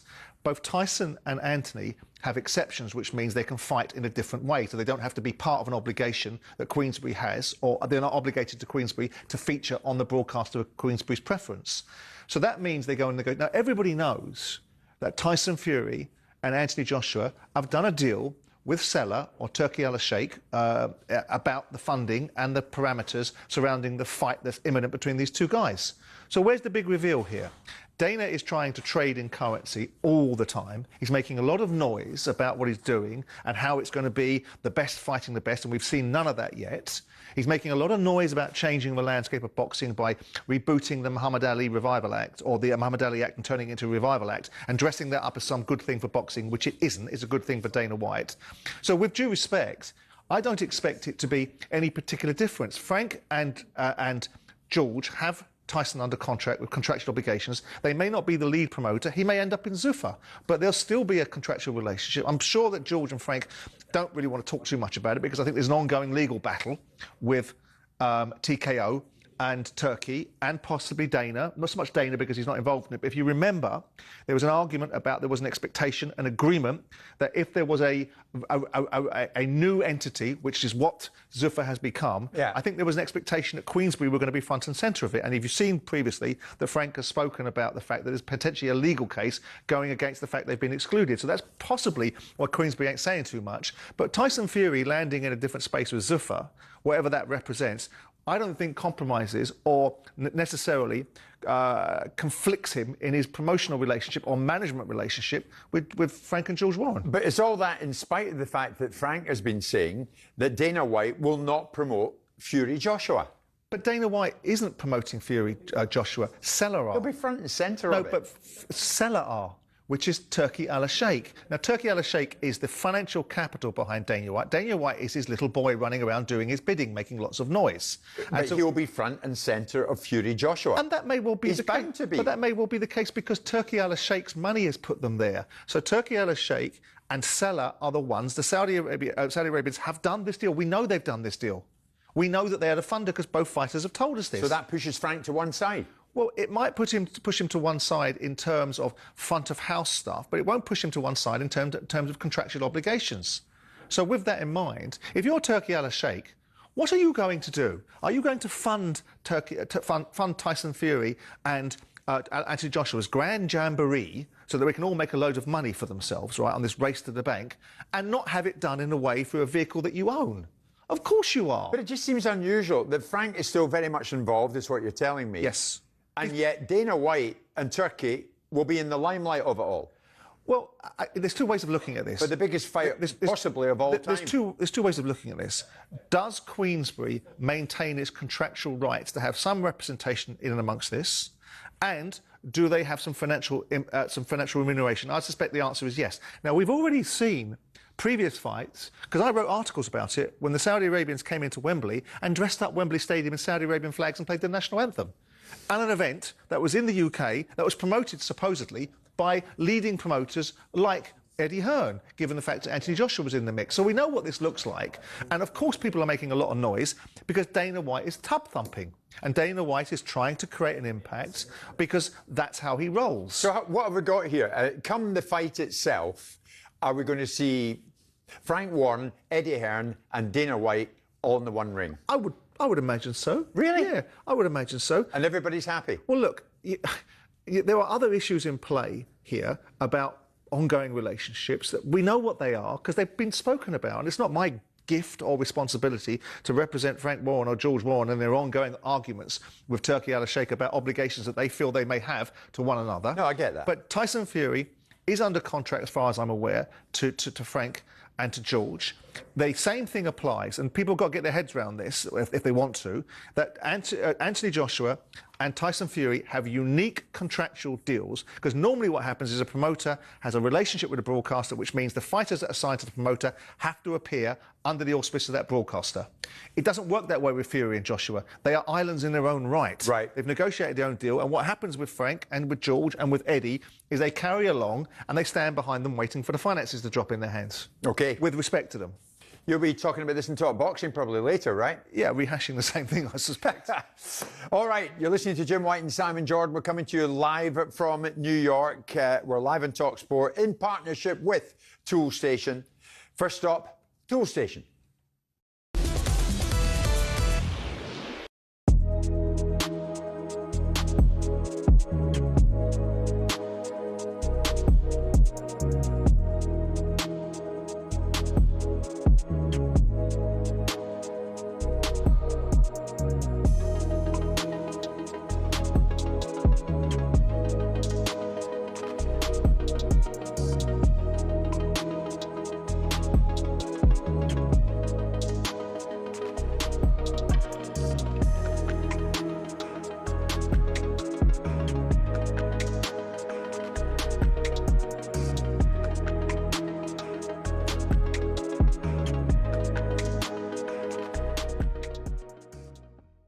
Wasn't the best performance from Scotland, but it doesn't really matter. In fact, it doesn't matter at all, actually. But an important win, really important. They got 3 points. You know right? what? Haiti were better than what I thought they'd be. They got Bellegarde from Wolverhampton Wanderers. Yeah. Got Isidore from Sunderland.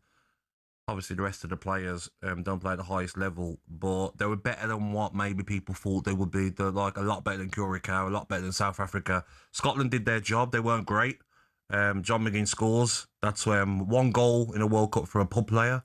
And the guy called him a pub player. No goals in the World Cup. Just throw that shit out there. Yeah. But Scotland, What? Because third place only goes through 8 out of the 12 groups. Well, would you like a little stat? Go on, then. According to Football Meets Data, or Data, do you put an R in it? Data. You don't? Data. Data. That's the way, Data. yeah. If Scotland lose both to Morocco and Brazil, a goal difference of -1, so if they lose 1-0 to both, offers an 87.5% chance of progression. That's the thing. I think they do lose both. But could they have, went and got 2 or 3? Because we said that before the game. Scotland might need to get 2 or 3 against Haiti. Yeah. Because of the goal difference. Because Brazil are going to get better as the tournament goes on. Are they? Morocco are a very good. I saw the Brazil game, and I think they'll make changes, mate. I think you got Ryan, you got Hendrick available. Yeah. If they make a few changes, I could see them improving. But Morocco are the team that scares me, mate, if you're Scotland. I agree with Scotland that. changed their tactics. They played 4-4-2. Yeah. Shankland and Che Adams, so they go back to maybe a 5 at the back and try and keep the score down. But must-win game. Could have even equalised at the end. Had a header, Haiti, that went wide. But Scotland probably would be a bit frustrated that they didn't get 2 or 3. Are they through, Scotland, in your head? I don't think so. You don't think they're going to go through? No, I don't think so. That's what I'm saying. Do you think they'll go through? I'm not sure. I'm 50-50. Okay. Because it's only 8. We're told Anthony Gordon will get the nod for England over Marcus Rashford tomorrow, while Bellingham and Stones are in the 11 to face Croatia. But we understand Thomas Tuchel's still not sure if Saka will start as he returns from injury. His Arsenal teammate Noni Madueke could play on the right instead. I don't really focus on those type of things, whether I'm starting or whether I'm coming on. I feel like that's wasted energy. I just try and make sure I'm in the right mind frame to affect the game. Meanwhile, Iran's turbulent start to the World Cup continues. Their manager claims the team has been forced to return to Mexico before having time to recover from their draw with New Zealand. Here is Iran striker Mehdi Taremi. It doesn't have any communication with the FIFA and for the players. Our analyzer, for example, have to come here doing the job of the media. Everything is like disaster. Iran are only allowed into the States on match days as their country's war with the US and Israel continues. Elsewhere, the Professional Football Referees Association have backed the Australian VAR over this hand gesture controversy. Sean Evans says he made the upside-down OK sign as an involuntary twitch before Germany versus Curaçao. There were concerns because of the gesture's association with far-right groups. And both Serena and Venus Williams have been handed wildcards to play doubles at Wimbledon. There is plenty more at talkSPORT.com.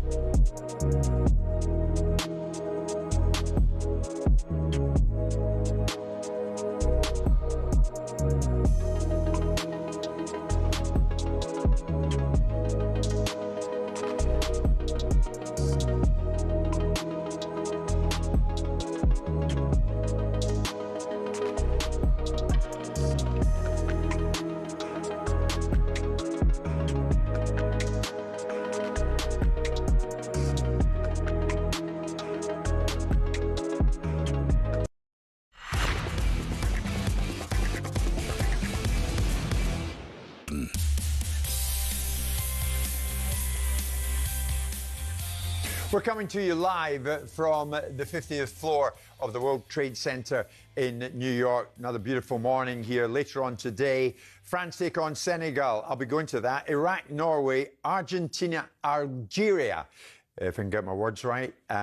These all live across the talkSPORT network. It's a big day in New York. It's a big day in the USA in this World Cup. They're all big days. The early days, of course, really, of the World Cup finals. But the thing is cranked up and running. Of that, there is no doubt. 24 hours to go before England's World Cup campaign really begins against Croatia, live in talkSPORT. And it's been a busy build-up to this in terms of personnel, some going, some staying. We'll get to that. England legend, talkSPORT co-commentator Stuart Pearce joins us live from Dallas, Texas. Mr. Pearce, am I right? Have you been to the baseball? What's going on?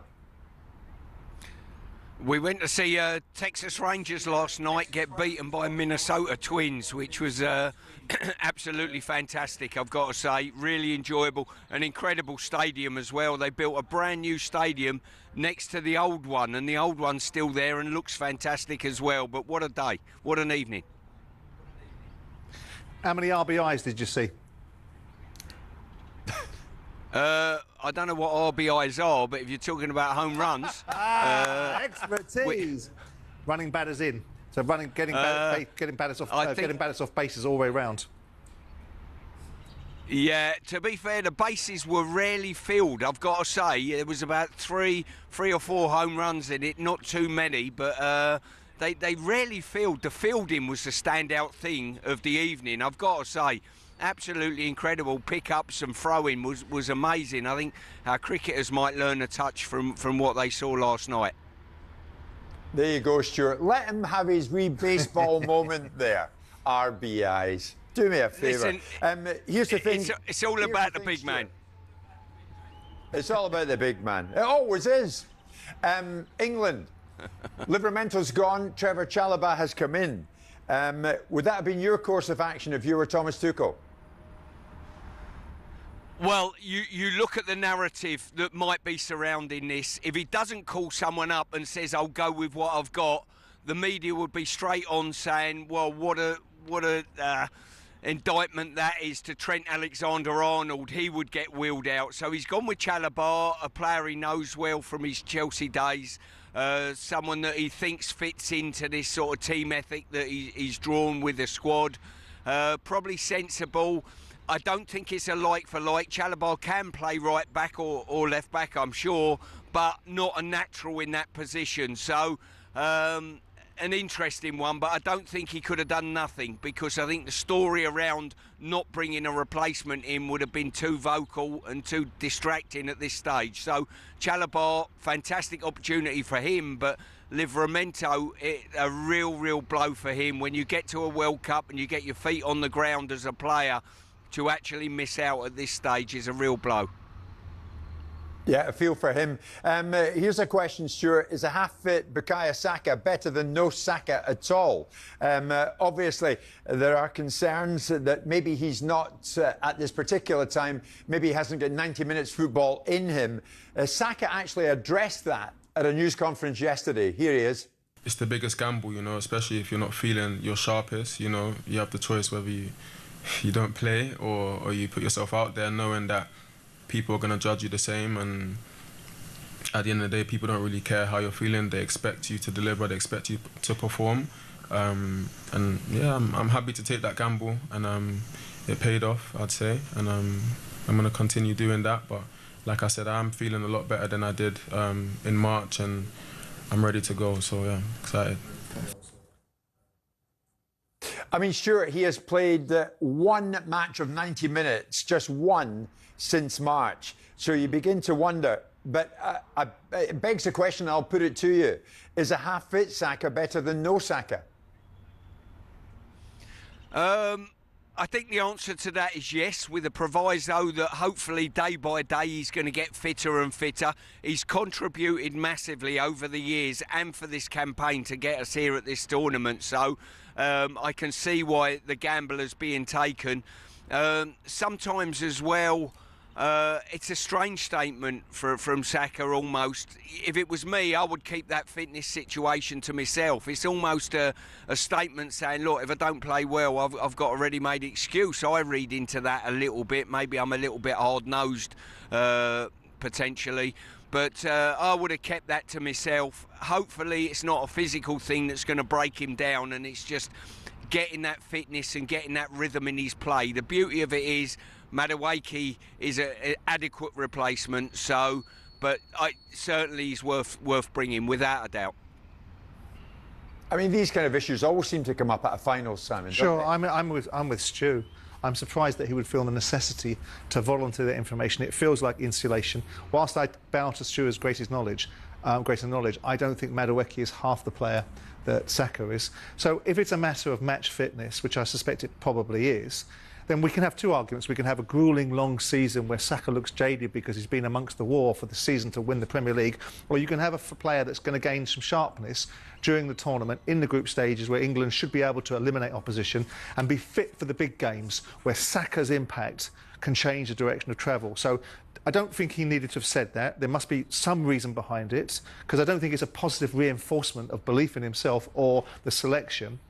But the idea that Madueke, and Stuart can come across me, is a replacement for him, I think is not. I think coming in on the 75th minute, when the game is stretched and you put Madueke on his pace, and that might stretch teams even more when you require something. But in a game, every day of the week, if Saka's 75% fit, and I mean match fit, not physically fit, I'd have him in the starting lineup all day. Sure, I want to put this to you. I mean, I don't know what happened in your day when you were with England, but dressing room leaks, a leaked team. Now, information seems to have got out about various players being in, who'll be in, who won't. Gordon to start over Rashford, Bellingham over Rodgers, Stones and Konsa at centre-back, Guehi on the bench, Madueke on the right, if Saka, who we've just been talking about, isn't fit. Leaks coming out. Did it happen when you played? All the time, my friend. Yeah, it happened when I was managing, and it happened when I was playing as well. And that's sadly the nature of things. We've known some of these things that you've just wheeled out there for a number of days. They've been muting that these either-or situations might be happening. I think it's a real disappointment personally, you know, if they are leaking out a little bit. I know they've had a behind closed doors friendly against Miami, whether some of the leaks have come with outsiders coming in and seeing who's played against a team, that type of thing. But listen, it's the nature of the game. People talk to their families, they talk to their agents, and I'm afraid it does leak out. Who do you point the finger at more for this, Stuart? The players and their agents, or the media taking full advantage, which, after all, is the media's job? The media wouldn't know unless they got it from the players and the agents. The buck always stops with the players in my world. They're the ones that do know the insight. They've got the insight. They're the ones that tell their family members and their agents. If you can't trust your family members or your agents, you don't tell them as a player. That would be my proviso. So, and you wouldn't want to put them in the position where you're thinking, hang on, as my brother or my agent leaked this out that might get back to me as a player. So, always the players in my eyes. And it's always going on. I think it's absolutely. I think Stuart's absolutely spot on. I had this debate with John Terry on the World Cup Uncensored with peers that we do, and John was seeking to defend the players and blaming the media and saying it's the media's responsibility. There should be a greater degree of patriotism towards trying to advance the cause for the country. And I'm like, John, this is the scorpion and the frog. What do you expect? Frog goes across the water, the scorpion sticks on his back and stings him. They all drown. But that's what happens, right? You can't expect the journalist not to do what information has been given. It's on the players. But he was also talking about how journalists get into the understanding that certain members of families aren't travelling. So because they know that their son or their husband isn't playing, so they get into right detail. You lot in the media, you lot in the media, yeah. and they put things together. But I think it's really incumbent, and Thomas Tuchel should really be laying the law down about the nature of the clandestine mentality that should be part of the spirit of we're here representing our country, we're here to achieve an outcome. By the way, we should all be singing the national anthem, which some of them aren't, and we're here and we keep what we do as confidential. It's part of this group, and what stays in this group stays in this group. And just remind me, you're in the media or of the media? I'm in the media, but not of the media. Oh, got it. Stuart, let's finish on this. Marcus Rashford. The deadline, Barcelona agreed with Manchester United to trigger a £26 million clause to turn Rashford's loan into a permanent deal, has passed without being activated. Therefore, my question would be, is that a bonus for England in this tournament? In other words, Rashford's in the shop window and he's got something to prove, right? Without a doubt. As I say, I think at the figures you're talking about, 26 million, a fully fit Rashford and a fully firing Rashford, if you can get him at it again, is a massive asset to any football team, let alone England. He looks as though he looks fresher at this moment in time. Great impact sub. You talked about Madueke earlier about being an impact sub.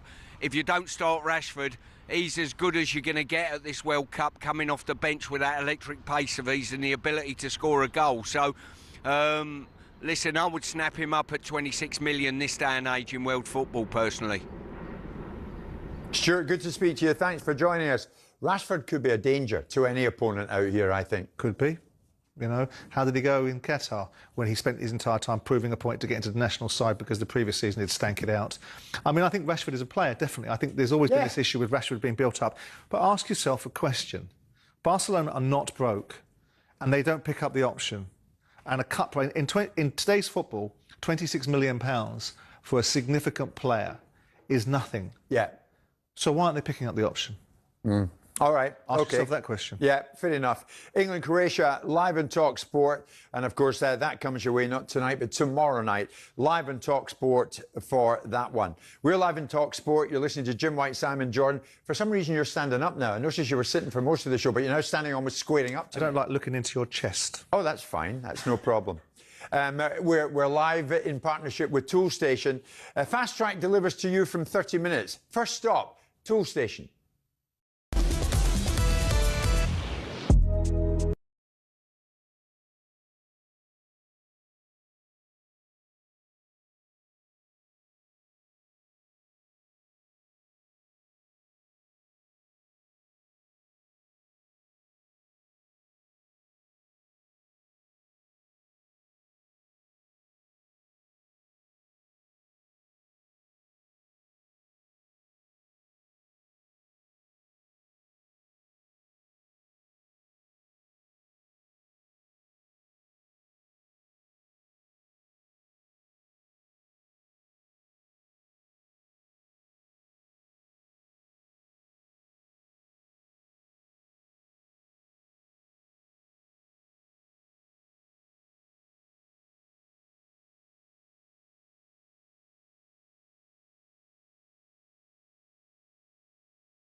Hello, I'm Matt Forden from talkSPORT. This is How to Win the World Cup. This is the best squad I think England have ever had.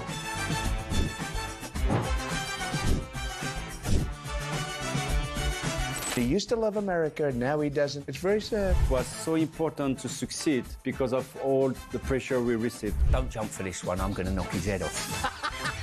Warning, this podcast does not guarantee England will actually win anything.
Just gone 10 to 3, back with you in the UK. It is just coming up to 10 to 10. Can you believe it? I still can't get used to this change of time in the morning here in New York. Another beautiful morning. And you're listening to Jim White and Simon Jordan.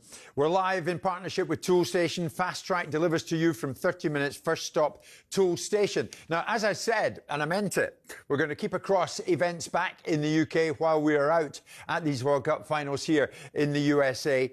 And West Ham, a lot of focus of attention on recently relegated West Ham United, because David Gold passed away some time ago. Karen Brady no longer at the football club. David Sullivan no longer at the football club. And now the owner of the Royal Mail, Daniel Kretinsky, will become the biggest West Ham United shareholder after the family of Gold agreed to sell him an additional stake in the club. So Kretinsky's share is going to rise from 27% to 43% after he agreed a deal with Vanessa Gold, who inherited her part of West Ham from her father David when he died back in 2023. Now, Simon, I put it to Alex Crook earlier on. Alex now often doing talkSPORT duties in Dallas, Texas. But I'll put it to you, Kretinsky. What might a Kretinsky-controlled West Ham look like? What, foreseeably, might we see change? Well, that assumes that he's been passive over the last however many years that he's been involved. And I would suggest that he hasn't been. Now, obviously, there's an opportunity to start building up. I never felt that he was going to be a minority shareholder. He already had significant influence at 27%, because one of the things that you have is if you have 50%, you have control of the business. If you have 75%, you have ultimate control of the business, which means that anyone below 25% is a shareholder for a shareholder's sake to some extent. Right. So he already had 27%, which meant he had significant influence over the way that West Ham's finances would be dictated, over extraordinary circumstances about what they might want to do to refinance themselves, to reboot themselves, or whatever it is. That's the reasons why this rumour about Daniel Levy selling his shares in ENIC and only 24.99% seemed like a trade-off with Joe Lewis, because someone buying 24.99% hasn't got 25% and can't block anything going forward or change the direction of travel if someone wants to do something different. So I would assume that there was already this influence, and his influence has been involved for some time, and it hasn't made a material difference to the way that West Ham has operated. Now, David Sullivan stepping down. David Sullivan didn't have to step down, as Alex Crook was alluding to the other day. He chose to step down for reasons best known to himself because of the circumstances involving his personal life. Although he still has a 38.8% share in the club. Right, so he has a massive shareholding in this football club. So with that in mind, David can still have a significant influence, despite, I should imagine, the relief and all of the ideals that we're finally getting rid of the people that we loathe so much. David Sullivan, Karen Brady, and, you know, with due respect, the Gold family as well. You know, I was very friendly with Jacqueline Gold. I had a great deal of regard for David Gold. Didn't always get on very well, but respected him notwithstanding that. Yeah. So with that in mind, I always felt this fellow was going to be the controlling influence, both economically and literally in the longer game, because otherwise, what was the purpose of it? He's got the wealth to be able to do it, and now is the time, perhaps, to do it, because West Ham are in distress. They're out of the Premier League. You can't attach the same values to your shareholding as you once did previously, which is perhaps the reasons why he's able to acquire the shares that Vanessa had. And build himself into a position. But I don't know, the man's a billionaire. Of course he's a remarkably successful man. I don't think he's made a great fist of our post office since he's acquired it. And of course, under his shareholding, under his investment, which I don't think has been passive, because we've already made the case ourselves that apparently he was the intellectual capital behind Nuno Espirito Santo staying against David Sullivan's wishes. Right. So he's already influential. Yeah. But here they are in the Championship. For all those West Ham fans, it's anybody but Sullivan, right? So this guy might well be something that they feel is a benefit to the football club, but he won't alter the stadium. He won't change the logistics. He bought into a football club that had all the rancour from the fans. So I don't know. I don't know the man's personality. I mean, he's saying that the goal is to, in a joint statement, the goal is to stabilise West Ham, retain as many of the key players as possible. He might be the difference. He might be the difference, between Jared Bowen staying and Jared Bowen going. Well, he won't, will he? Because the PSR situation is going to be very significant to them, because they're carrying down, whichever way you cut it, however you slice and dice it, they've got a challenge coming down. They've got a challenge because someone's got to pony up some money. That's the first thing, to bridge the gap, which he may well be prepared to do. The second thing is they've got to meet financial obligations with budgetary requirements to the Championship. So with all that in mind, if he manages to keep Jared Bowen, it's not beyond the wit of man. I kept Andrew Johnson, who was in the England team when we got relegated, so you can do it. But I would suggest that it's against the likelihood. Maybe Danny Dyer's got more chance of keeping him because he's married to his daughter. But I mean, is it music to the ears of West Ham fans that Kretinsky understood to be planning to provide additional financing to the club? Is it music to their ears? Yeah, because can that only be positive? Because it's not Sullivan, right? If Sullivan made the statements that I'm going to provide additional funding to the club, they'd go, get out, we wanted you to burn at the cross. But in this instance, this guy he's part of a management team that was involved with David Sullivan. Yeah. That was involved with all the people that they loathe. Now, whether he's going to change the direction, I don't know what stabilise means. They have to get out of the Championship. Yeah. That's not a place for West Ham. You've got 60,000 fans that attend that stadium. And whilst there is a lot of vitriol towards the ownership, and I understand some of it because they've said and done silly things and they didn't bed the stadium in properly and all of this sort of stuff. And I'm never one to defend Sullivan or to the late David Gold or even Karen at times, because there's no great love lost there. There's respect, but not like great love lost. Right. So this guy here, his job, his sole function in life is to get West Ham out of the Championship at the first available opportunity. Keeping Nuno, I think, is probably a wise move. Unfortunately for me, that grotty little locust that you hang about with Barry Silkman was absolutely right, that it would get relegated under West Ham. Barry Silkman's a good lad. Please. One very experienced football agent who's at the heart of many deals and a nice man. Vile. Thank you. Anyway, the question is now, can he capitalise on the momentum that he built at the back end of the season? Because it's unarguable that the last 10 or 15 games, West Ham punched harder than the first 23 or 20-odd that he was in situ. So they go into the Championship with some momentum. Who are they going to keep? Who are they going to lose? I would be surprised if they keep Bowen. Okay. But if they do, fair play to Jared. Is it my imagination, I'm going to put this out to the people in the studio, that since Simon got on his feet, he's become much more animated? And this might happen and that might happen. I'll tell you another thing. You're flying today.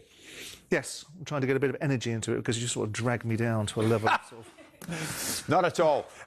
Simon, standing or seated, you'll do for me. We're going into our final hour today. Isn't it strange? 10 o'clock in the morning here in New York, we're getting into our final hour, but that means it is 3 o'clock back with you in the UK. And in the final hour of the show today, you will be hearing from former Manchester United midfielder, French World Cup winner, Paul Pogba. I met him under Brooklyn Bridge just the other day, and we had ourselves a great old chat. He talked about France, he talked about this World Cup, he talks about England and Tuchel, oh yeah, and United under Michael Carrick. It is 3 o'clock back in the UK, 10 o'clock here, and we're live in talkSPORT.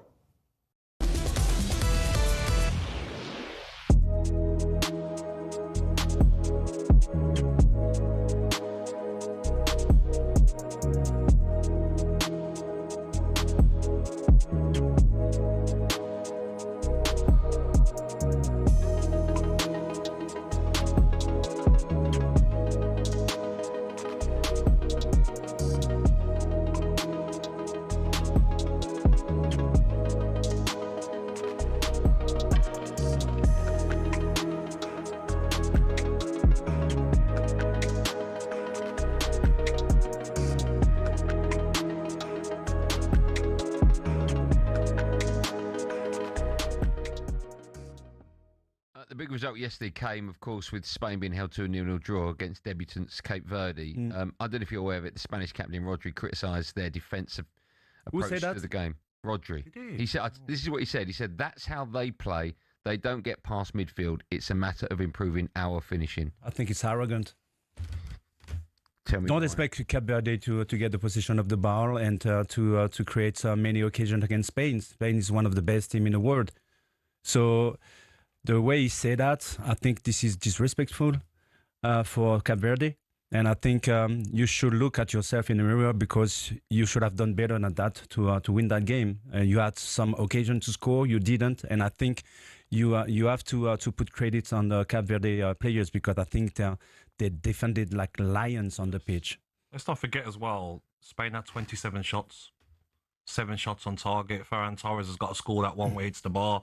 Sometimes you've got to look at yourself, not at the opposition, are you? Look at, we don't want to go back to Arsenal. Frustrations. If Arsenal went open against PSG, we've seen what happened in the Bayern Munich game. You have to play to your strengths. And Cape Verde, like you says, defended like lions. The goalkeeper was outstanding. You know, if you don't like their style of play, it's up to you to do enough, you know, to win that game. I mean, I don't like those criticisms, you know, when you meet opponents that are not at the same level. And at the end, you share the points and you think, they were too defensive. And He's done that before, Rodri. Yeah. Was it Scotland that he did it. Exactly. Game, exactly. the same thing, So I don't like it at all. Do you think we're going to see a lot more of that in this World Cup with the so-called bigger teams being held against the smaller ones? We saw it in Brazil and Morocco, right? Of course. Do you think it's a case of you would have played against one of the greatest Brazil sides of all time? Do you think it's a case of the bigger teams aren't as big as they used to be and the gap is much smaller now and maybe the smaller teams have worked them out a bit? The gap is not the same that it used to be before. So they have to realize that even small team, you know, has improved a lot individually and collectively. And, you know, nowadays, those guys are prepared the same way physically.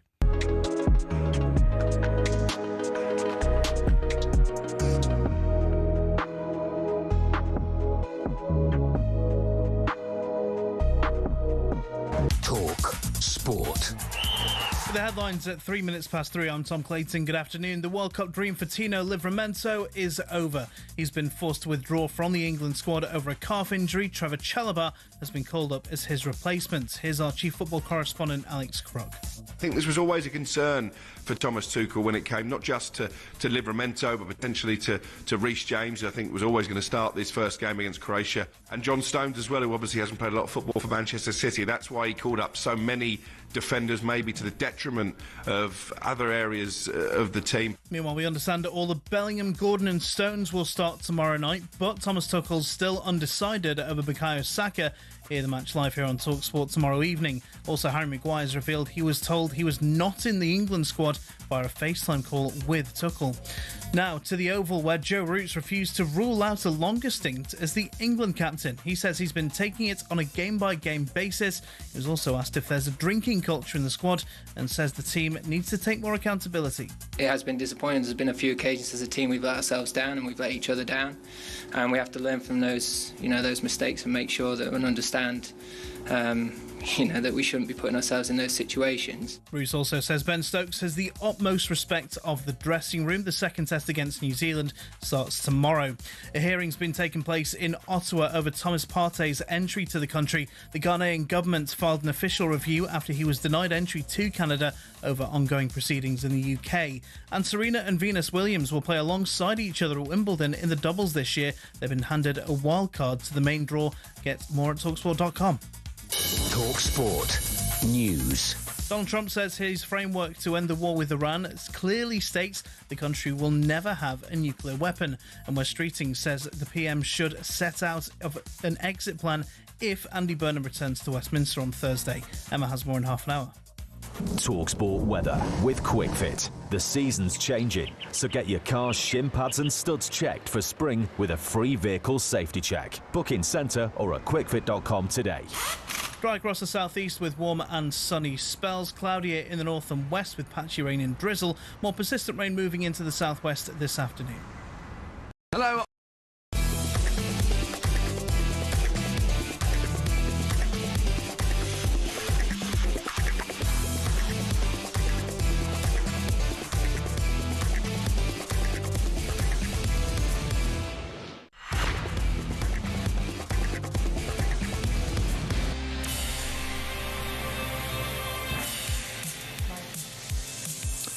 Good afternoon to everybody back in the UK. It's 5 minutes past 3 o'clock on your Tuesday afternoon. It's Tuesday morning for us here in New York City. It is the 2026 World Cup. And at talkSPORT, we have ourselves an incredible vantage point here. If you're watching on YouTube, so many people have been getting in touch with myself and Simon about the view here that we have from the 50th floor of the World Trade Center. And it's great that you feel part of what we are doing here in the US. And we are here for weeks to come because the tournament has just got underway proper. And today, the French go in against Senegal. That kicks the whole thing off today. France against Senegal. And you can hear live commentary right across the talkSPORT network of that game and the two other games coming your way today. And on the French, I met up with French World Cup winner Paul Pogba just the other day under Brooklyn Bridge, and we spoke about a whole variety of things. We spoke about Manchester United under Michael Carrick, of course, Pogba's club in England, Manchester United. We spoke about Harry Kane. We spoke about Thomas Tuchel's England. And we talked about the World Cup finals themselves being right here in the US. Here's Pogba. I'm enjoying myself. I feel like I'm like a fan. I'm like a fan. I'm there watching the games, enjoying myself here in New York. Weather is nice. It's great to see you, and thank you for talking to us on talkSPORT. Thank you. Paul, France begin their campaign against Senegal on Tuesday. Two World Cup finals on the bounce for France. They lost the last one. They won before that. They won with you. Is this squad good enough to get to another final? I believe they're good enough to get in the final. It's going to be difficult for sure, but they can do it. I think they have the players, they have the mindset. They can make it. What do you need to have, Paul, to be a World Cup winner? You're one. What do you need to have going into this tournament? You need to have leaders. I would say you need to have a good team spirit. And you need to be, you need to have this little luck also. Didier Deschamps says au revoir at the end of this one. Reportedly, Zinedine Zidane comes in after that. What will be Deschamps' legacy, Paul? I think that he wins or not, he's already a legend as a French coach already, as a player and as a manager. So that will be the last one. I just wish him that he goes all the way through. Can win it for his last one would be beautiful for his story. What are the French getting in Zinedine Zidane? Yes, another legend. Yeah. Yes. Yeah. Is he up to it? He's up to taking the French to even higher heights? You're talking about Zinedine Zidane, eh? Yeah. So he's up to anything. What have England got in Thomas Tuchel? Is he going to make the difference to England? That's a good question. He had, I saw the list. Some players weren't there. So he talks a lot, but I guess, I'm not a coach. I'm a football player, and I would be very angry if I'm not selected. But I think having so many good players also is a headache for a coach. So, now he's going to have less headache. Midfielder to midfielder, how do you rate Jude Bellingham? Is he world class? Yes, of course he's world class, yes. I really like the player. Last time you had a box-to-box player like his quality, it was Frank Lampard and Steven Gerrard. Wow, I rate them a lot, those players, and Jude came and filled all the boxes, score goals, assists, defend, attack. England must be very happy to have him. We noticed, Paul, he said recently in Germany that the Euros, the England squad maybe wasn't as connected enough as it should have been off the field of play. Do you have to be connected as a squad away from the playing side of it at a major tournament? Yeah. I don't know if you have to, but it can make a difference, to be honest. But for us, France, it's different, and for England, it may be different. But yeah, it can make a little plus, maybe. In Harry Kane, do England have the best striker in the world? Harry Kane, I rate him a lot. I really like this player. I think he is the best. And might be one of the best strikers of England history. It's there. He may end up being player of the tournament. May end up. So I say maybe he will be best. He will be part of the best goal scorers of this tournament. Paul, why has it not worked out so far for Kylian Mbappe at Real Madrid? I mean, he's been the best player last year, best goal scorer both years. I think he been pretty good for him. They didn't win trophy, but he been pretty good. So the best is yet to come for him at Real Madrid. Yes, of course. Yeah, of course. yeah. Now then, Manchester United, Michael Carrick is the man in the role now, head coach, the new head coach. What can he bring to that role? You know him well, Paul. Yeah, I mean, I play with him, and I had him also as a coach. He's really close to the players. He knows the game, and I think he can really bring something to this team. He did show that when he came here, the team changed totally, and it was going to be a big test next season for them, for sure. Can Manchester United win the Premier League under Michael Carrick? Yes. Yeah. I think Manchester United will win the next years. They're going to be champion of Premier League. If Arsenal can be champion, Manchester United will definitely be champion. Wow.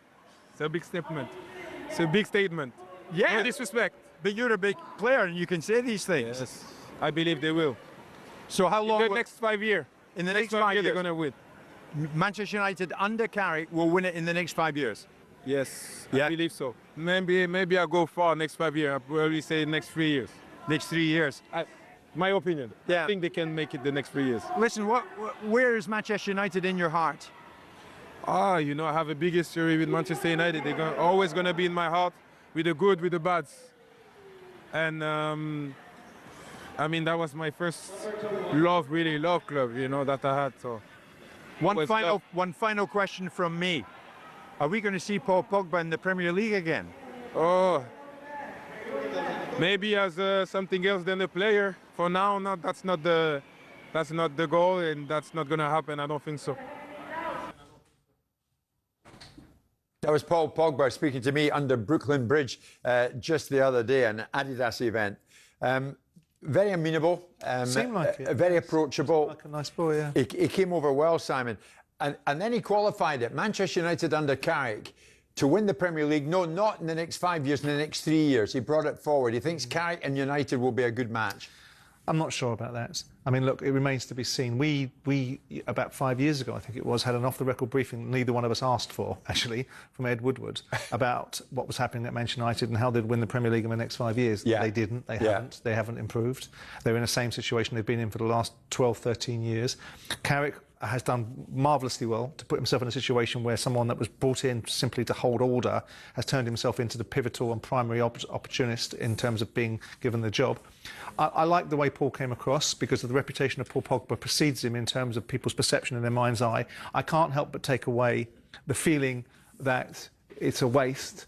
If you look at the amount of games that he's played, he's only played 200-300 games in a career that goes up to, he's 33 now. He's got himself in the middle of terrible controversies. He's had terrible circumstances in his private life with his family and members of his family behaving in the worst possible way, it would seem. Yeah. He's put himself in the way of bans and so on. And he was such a talent. And so you look at that and say, whilst he's got great things on his record, he's got World Cup winners' medals, he's got participation at some of the biggest tournaments, he won't be, in my view, spoken about in 10 years' time as one of the best players in the world. Yeah. And do you remember? And he could have been.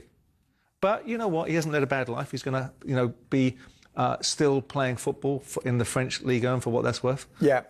And perhaps all the experiences, you never know, people pivot. They might turn him into a really good coach, or he might sail off into the sunset and be a media star. Well, yeah, he suggested at the end that, he might return to the Premier League one day, not as a player, maybe as a coach, we'll see. Interesting to get the take on ESPN broadcaster, another Frenchman, Julien Laurent, who has joined us on the 50th floor of the World Trade Center. He will join us after this break, and we are live on talkSPORT in partnership with Toolstation. First stop, Toolstation.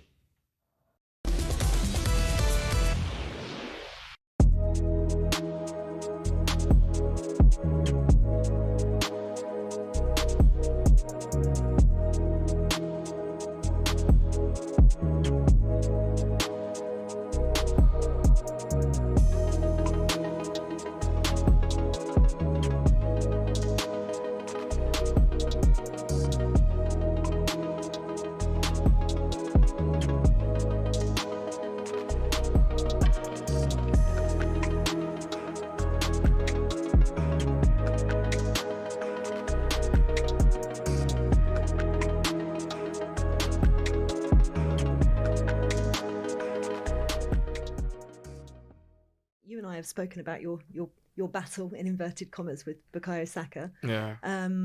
He's just spoken very highly about you in the press conference. Yeah. What did he say? He said you were his brother. Yeah. So give some love back to B. No, he knows. We know.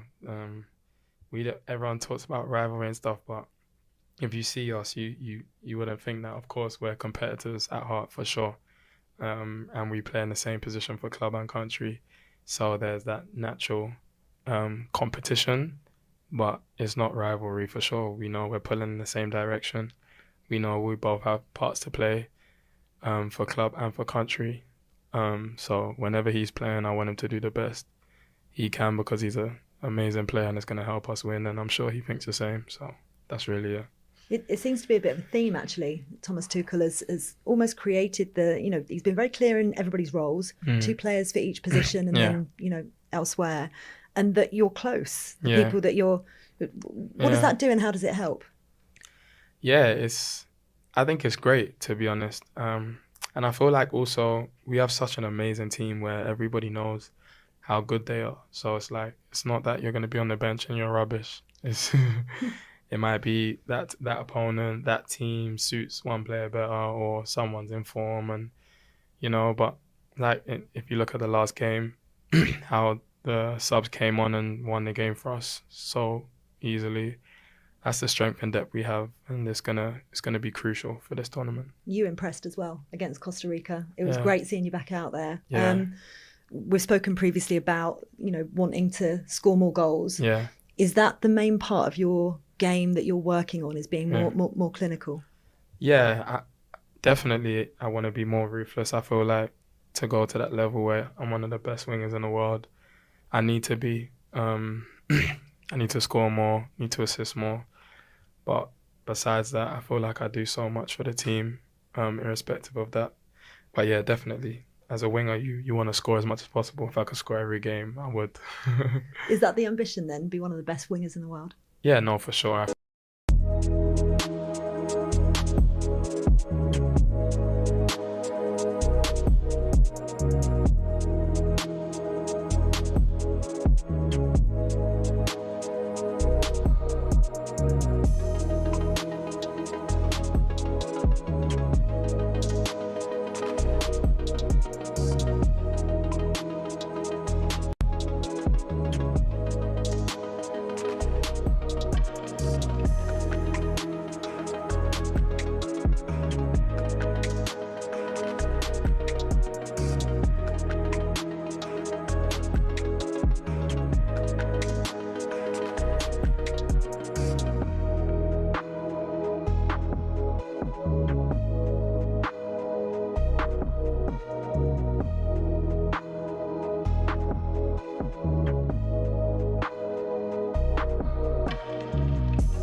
talkSPORT Big Match Build-Up with Village Hotels. Watch the big games live in the pub and grill at your local Village Hotel. Find your nearest at villagehotels.com.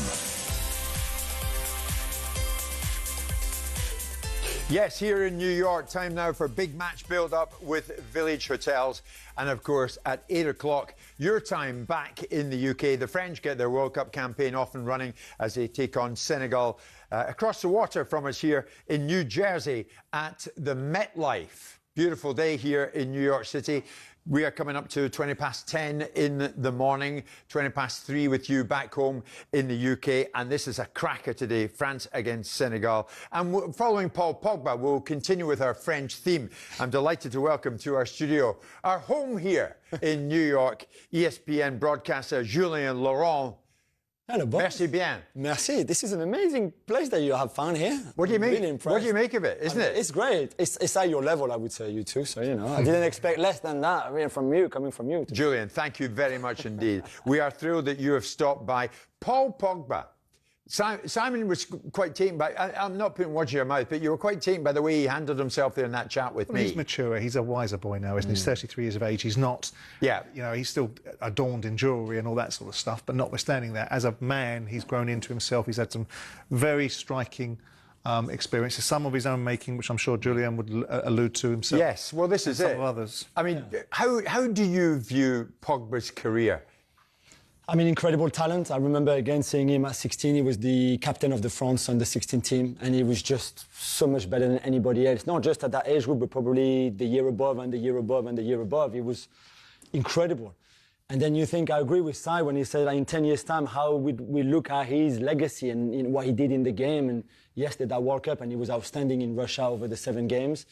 There's Europa League with United. There's a few titles with Juventus. But overall, it could have been so much better, because he was really that great. The doping ban is crazy in itself. The whole story with his brother and the childhood friends and trying to extort him some money is just something that you only see in movies, and yet that happened to him in real life. So it's very difficult to come back from that. He tried at Monaco last season. Ligue 1, thanks Simon for the great words that he had for whatever it's worth, whatever. But he tried, and that didn't even work. He played 6 games, he was injured, and at 33, it's difficult, I think. But maybe next season, there's another season for him. Excuse me a second, this doesn't happen often. Jordan is actually blushing. I'm not yes, you are. I'm not slightly Julian blushing. caught you absolutely on the spot there because you slaughtered Liga. That's your interpretation of it. I just said for whatever that's worth. Now, to some people, it might be worth a lot. To other people, it might be worth. You're assuming the worst case scenario for what it's worth. That could mean a lot. Now, I happen to think it's worth bugger all. There you go. You got it out of him eventually.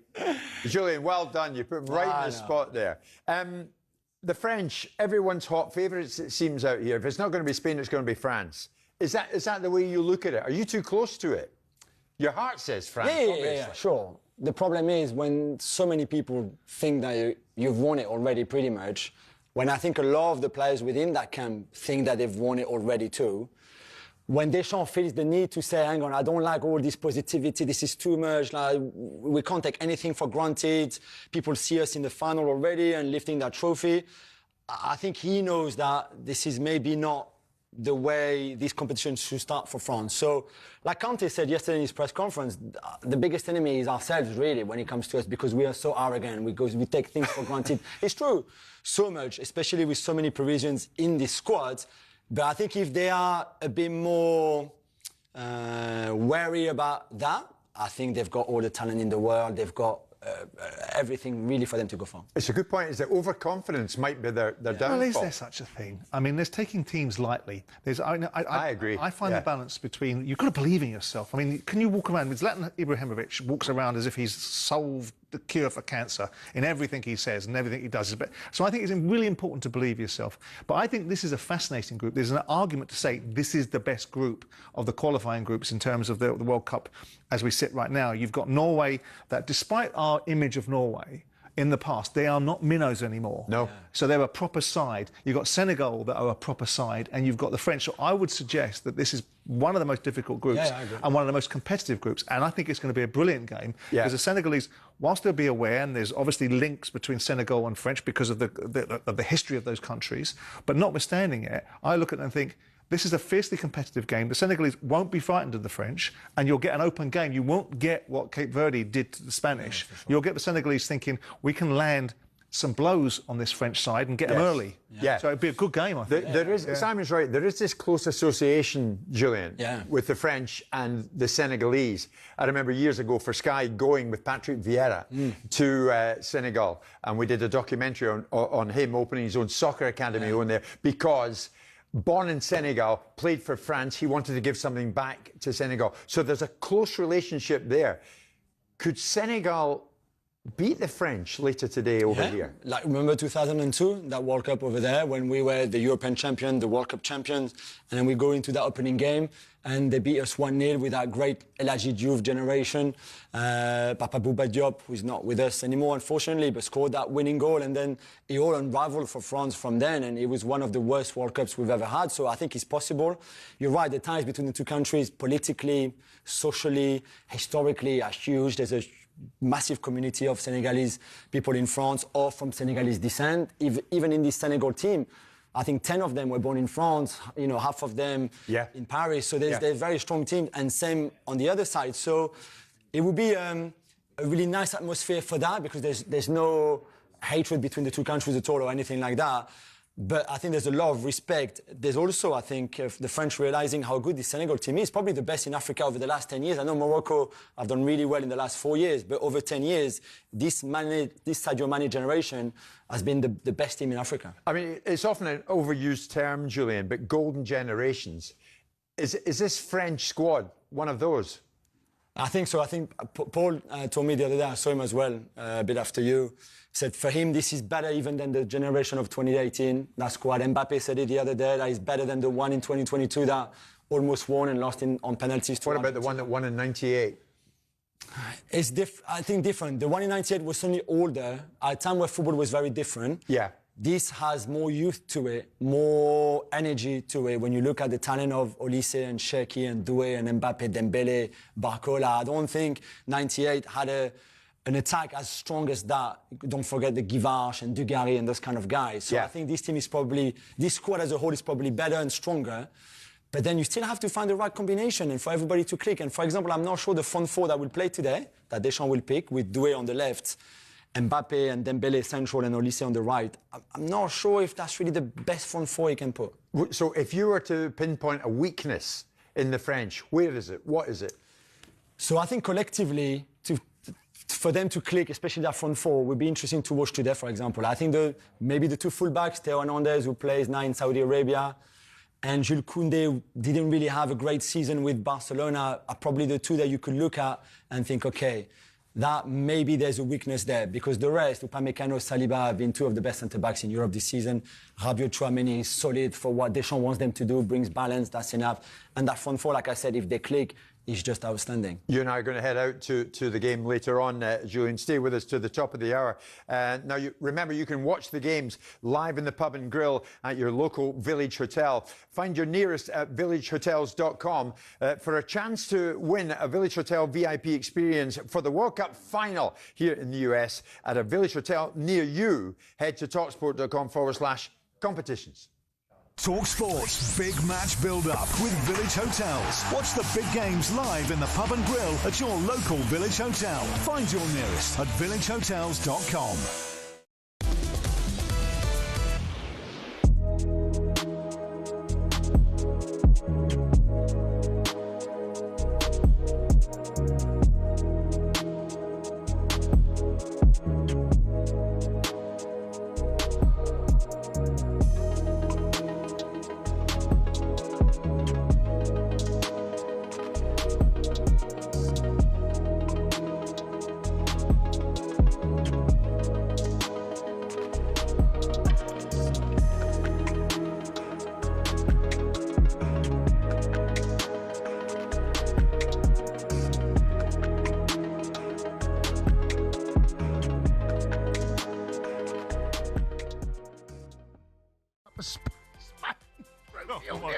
With Cape Verde, it's only fair and right we do this.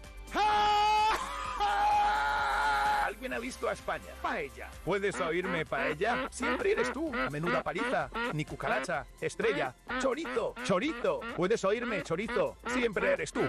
Menuda paliza. Siesta. Tiki-taka. Taka, tiki-taka. Tiki-taka, tiki. ¿Puedes oírme? Tiki-tiki. Siempre eres tú. Menuda paliza. La Liga. Tumbonas. Benidorm. Pablo Picasso. Sangría.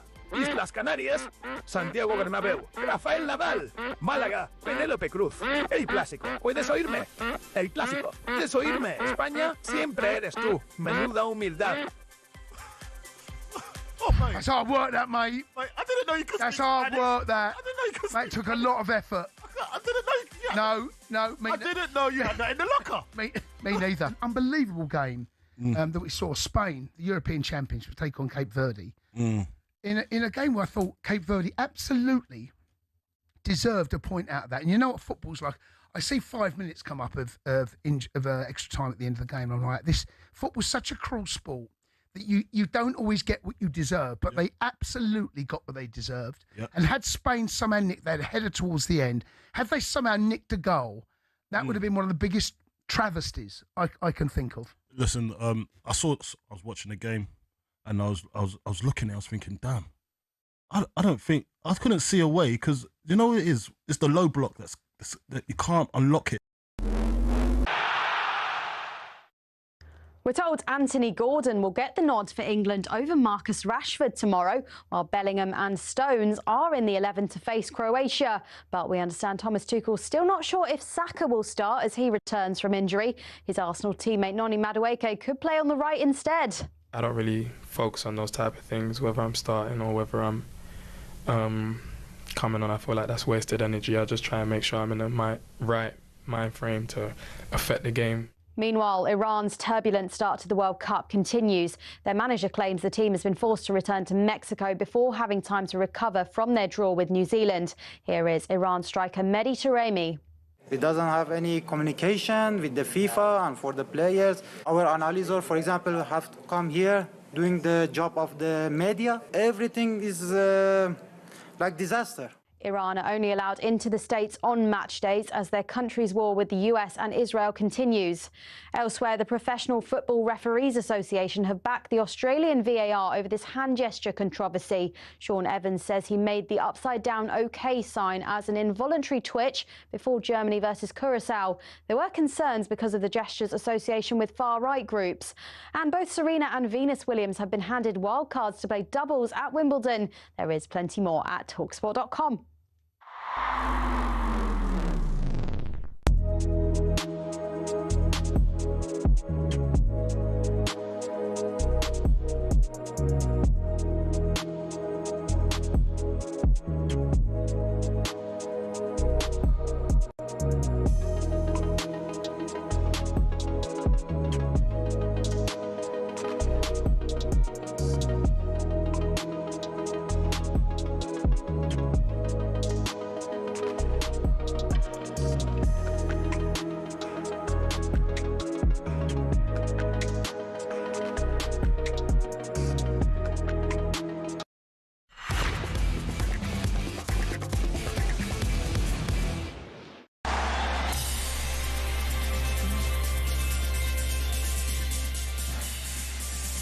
Good afternoon, everybody. Back in the UK, it is 3:30 where you are. Where we are, it is 10:30 in the morning. And where we are is magnificent New York City. Another lovely day here. It's going to go up to about 26 degrees later on today. And the French get their campaign up and running against Senegal later today. 3 games, you'll hear the lot right across the talkSPORT network. But it's later in the week that Simon is getting really excited about, because on Friday, Scotland go in for their second game and they're up against Morocco. Highly fancied Morocco, remember, who got a draw at the weekend against Brazil. Simon and I were there for that. So how are the Scots doing? Let's find out right now and head from here to North Carolina. And it's an open training session. And my talkSPORT colleague Shabana Hearn is there. Shaban, good to see you. I can see you if you're live, watching live on YouTube. You can see what I can see. Shaban waiting to speak to us. How are things going with the Scots, Shaban? Jim, good morning to you. Yes, we're back in Charlotte, the open training session for the media. This is the first one we've been able to have since that win against Haiti, and I have to say the guys are having a good time today. It seemed like the spirits are really here in the camp. It's very different, Jim, to Germany a couple of years ago. And Stephen Naismith, Steve Clarke's assistant, spoke to us yesterday and said how it's been very thought through that the players need that little bit of balance in this tournament. You know, before it was all very strict. You know, you were training, you were back at the hotel, you were training, you were back at the hotel, whereas actually after the game they had a day in Boston to have a bit of time with their families before flying back to Charlotte. So we're in open training today. Pleased to say 26-man squad. Scott McKenna had been training on his own following that calf niggle, but he's back with the team today and looking fine. We're going to hear from Lyndon Dykes a little bit later on. I wonder if he's going to be cheering on Australia like Simon's cheering on Jordan. We will well, Simon's cheering on Scotland, not Jordan. He cheers himself on all the time, we know that. As for now, 22 degrees here. It's quite pleasant, actually. It's a little bit more cooler than usual, and the guys are happy going through their training. For now, I'll hand you back to New York. Shaban, thank you very much indeed. Shaban, can I just say that was beautifully rescued? It wasn't bad, was it? Simon cheering on Jordan, which is what he normally does. That wasn't bad. That wasn't Shaban. bad. Normally she's quite shrill, and today she was quite pointed. Well done, Shaban. She's obviously getting better. Julien Laurent, ESPN broadcaster, is with Simon and myself in studio here in the World Trade Center. Do you know something, Julien? There was a lot of the Scotland game against Haiti was poor fare. Scotland won it. Yeah. There's the thing. Yeah. And it was an opening campaign win. Yeah. So where's the problem? That's my attitude. You take it, but then you look at the performance, you have to. It's always what we say all the time, there's style and substance. The substance, you got the 3 points, it's very important. It's been a long time you've been waiting for that win, by the way. Exactly. In World Cups, especially under Steve Clarke as well in all tournaments. But then look at the performance, what you can improve, what you're going to do against Morocco. If you play like this against Morocco, you're going to get beaten, for sure. Yeah. So I think there's adjustment to make. I don't think you can go with the front two against Morocco or against Brazil, for that instance. So he will have to change tactically, whether it's a back five or a back four, but with a midfield five, one of the two.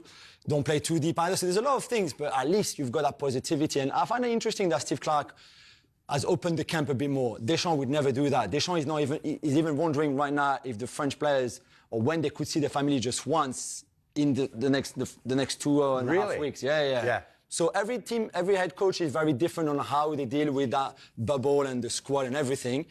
But I like what he's doing to open it up a bit. I remember in Mexico '86, the Danes were there, and they were there with their wives almost throughout the entire tournament.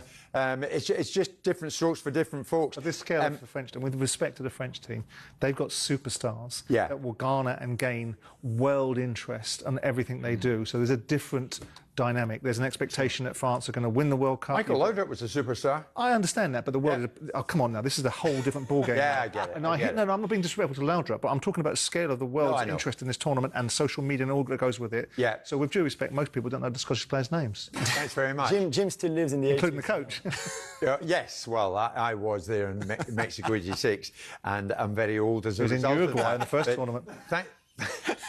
You should have seen the first tournament, folks, in Uruguay. I'll never forget it. Simon, thank you for that. Here's the thing, Julian, we were talking a short time ago about these perceived leaks to be coming out the England camp. So-and-so's out, so-and-so's in. And, of course, the media react to it. That's the media's job. Is it a similar situation in the French squad? So we were briefed a little bit before. You mean before the squad announcement? No, like now. Oh, now, sorry. Yeah, we have similar things in a way. Although we don't have a local media is not as strong is the wrong word, but we don't have as many newspapers in France than you have in the UK, for example. It's not the same scrutiny in a way. But there's still stories coming out in L'Équipe or Le Parisien or on RMC Radio and things like that of what's happening within the camp. But so far there hasn't been any controversy really. So what happens within that French camp in Boston, now they're here in Jersey on the other side, preparing for the game. Things have been pretty positive and pretty good. So there hasn't been any problems. But Deschamps is usually quite good at controlling all that narrative and everything. Yeah. What's the perception, your perception of Kylian Mbappe and where he is at this particular time?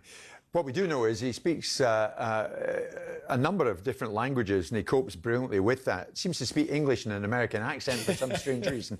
But going into this tournament at Real Madrid, he faced criticism from his own fans after taking a trip to Italy on a mega yacht with his partner. You'll be right across that. Yeah. Of course you were. You're well aware of it.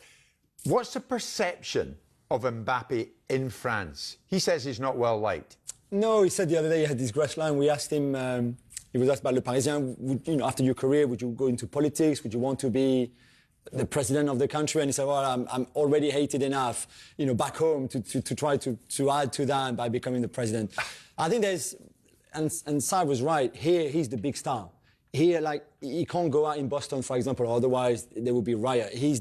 Everybody goes to open training to see him. He's the only one that a lot of Americans know the name of all these French squads. It's just about Mbappe everywhere. He's that icon, global world star, everything you want.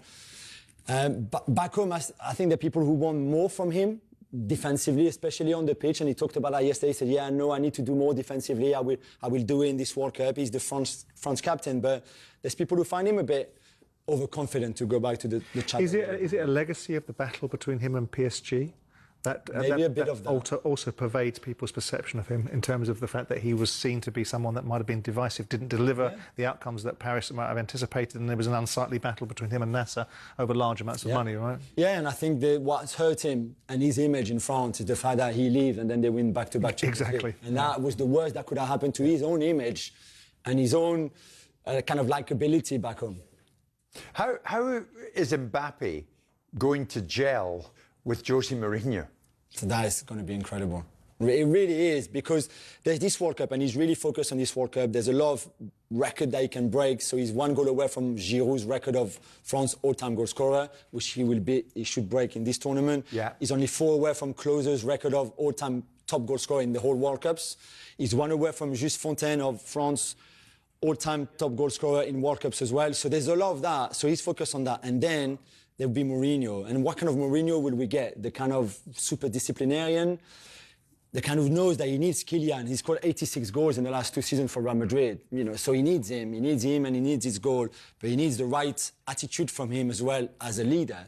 So he'll be fascinating. I think it will be box office. For me, it's popcorn Hollywood, what's coming up with Real Madrid. Exactly. Before we hit this break, Julian, do you think, looking ahead, can you second guess it for me, will Mbappe emerge as a player of the tournament here? Yeah, I think so. I think the World Cup he thrives in it. Something kicks in him. That's why he's been so good in the last 2 World Cups. So I think he's going to have a great tournament again. When we come back after this final break today, Simon's former club Crystal Palace back in the UK, they've got themselves a new manager. Oliver Glasner, of course, has gone. In comes Pierre Sage. Who is he? Julian's going to tell us all. Stay with us.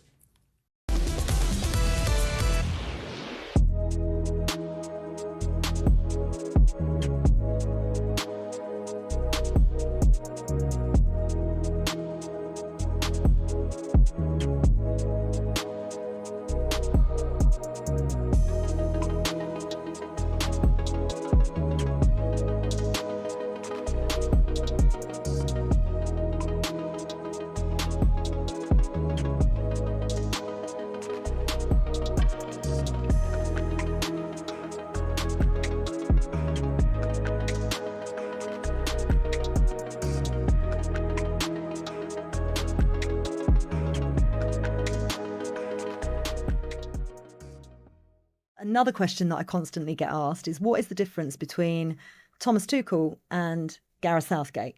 And obviously you had Gareth Southgate in 2018, and there's the argument to say, without the success that you had from 2018 to 2024, we wouldn't have Thomas Tuchel necessarily in charge of the England squad. So from your point of view, what is the difference between the two, and how is Thomas maybe taking it to that next step as we've progressed? Yeah, I think first and foremost, a fantastic job Gareth did in all that time, reconnected England national team with the fans in 2018. That was a big challenge, and we stepped up, and the manager and the staff at the time stepped up and rose to the occasion. We never got the final, but we reconnected with the fans, and that was Gareth's main out of that tournament. That was what we needed to do. I know we wanted to dream big and wanted to get the final, but that journey we came on as a group of players, that's driven us to now. You know, that them stepping stones to get to the final with and fall short in the final to get quarters in Qatar, falls short unfortunately, then get another final against Spain. Then that created, but then the squad evolves. The manager evolves, and the manager now, Thomas, he's a winner. He drives winning mentality. He won at Chelsea. He wins where he goes, and his passion, his desire. I think 2 different managers with great respect in the game, and there's not a bad word to say about either of them. That winning mentality, does this group of players, do you believe this time you can go and win it, and why, if you do? Yeah, I think we believe every time we put a shirt on that we're going to win.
Football Form Roundup on talkSPORT with Sky Bet. The world's gone football.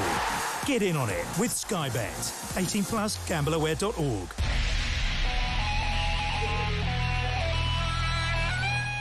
Time to catch up on all the odds thanks to Sky Bet. We're joined by Ross Williams from Sky Bet to look at today's football and discuss the latest odds around and about those matches. Ross, hi to you, my friend. What did you make of it yesterday? Cape Verde getting a draw with Spain. Story of the tournament so far, right? Yeah, good afternoon, Jim. Yeah, what a story that is. I mean, an unbelievable moment. We didn't really talk about the Spain-Cape Verde game on this section yesterday, and I'm glad we didn't, to be honest, because I don't think I'd have given many odds around the draw, to be fair. But yeah, 696 customers across Sky Bet backed the draw at odds of 11-1 and upwards, which is pretty unbelievable.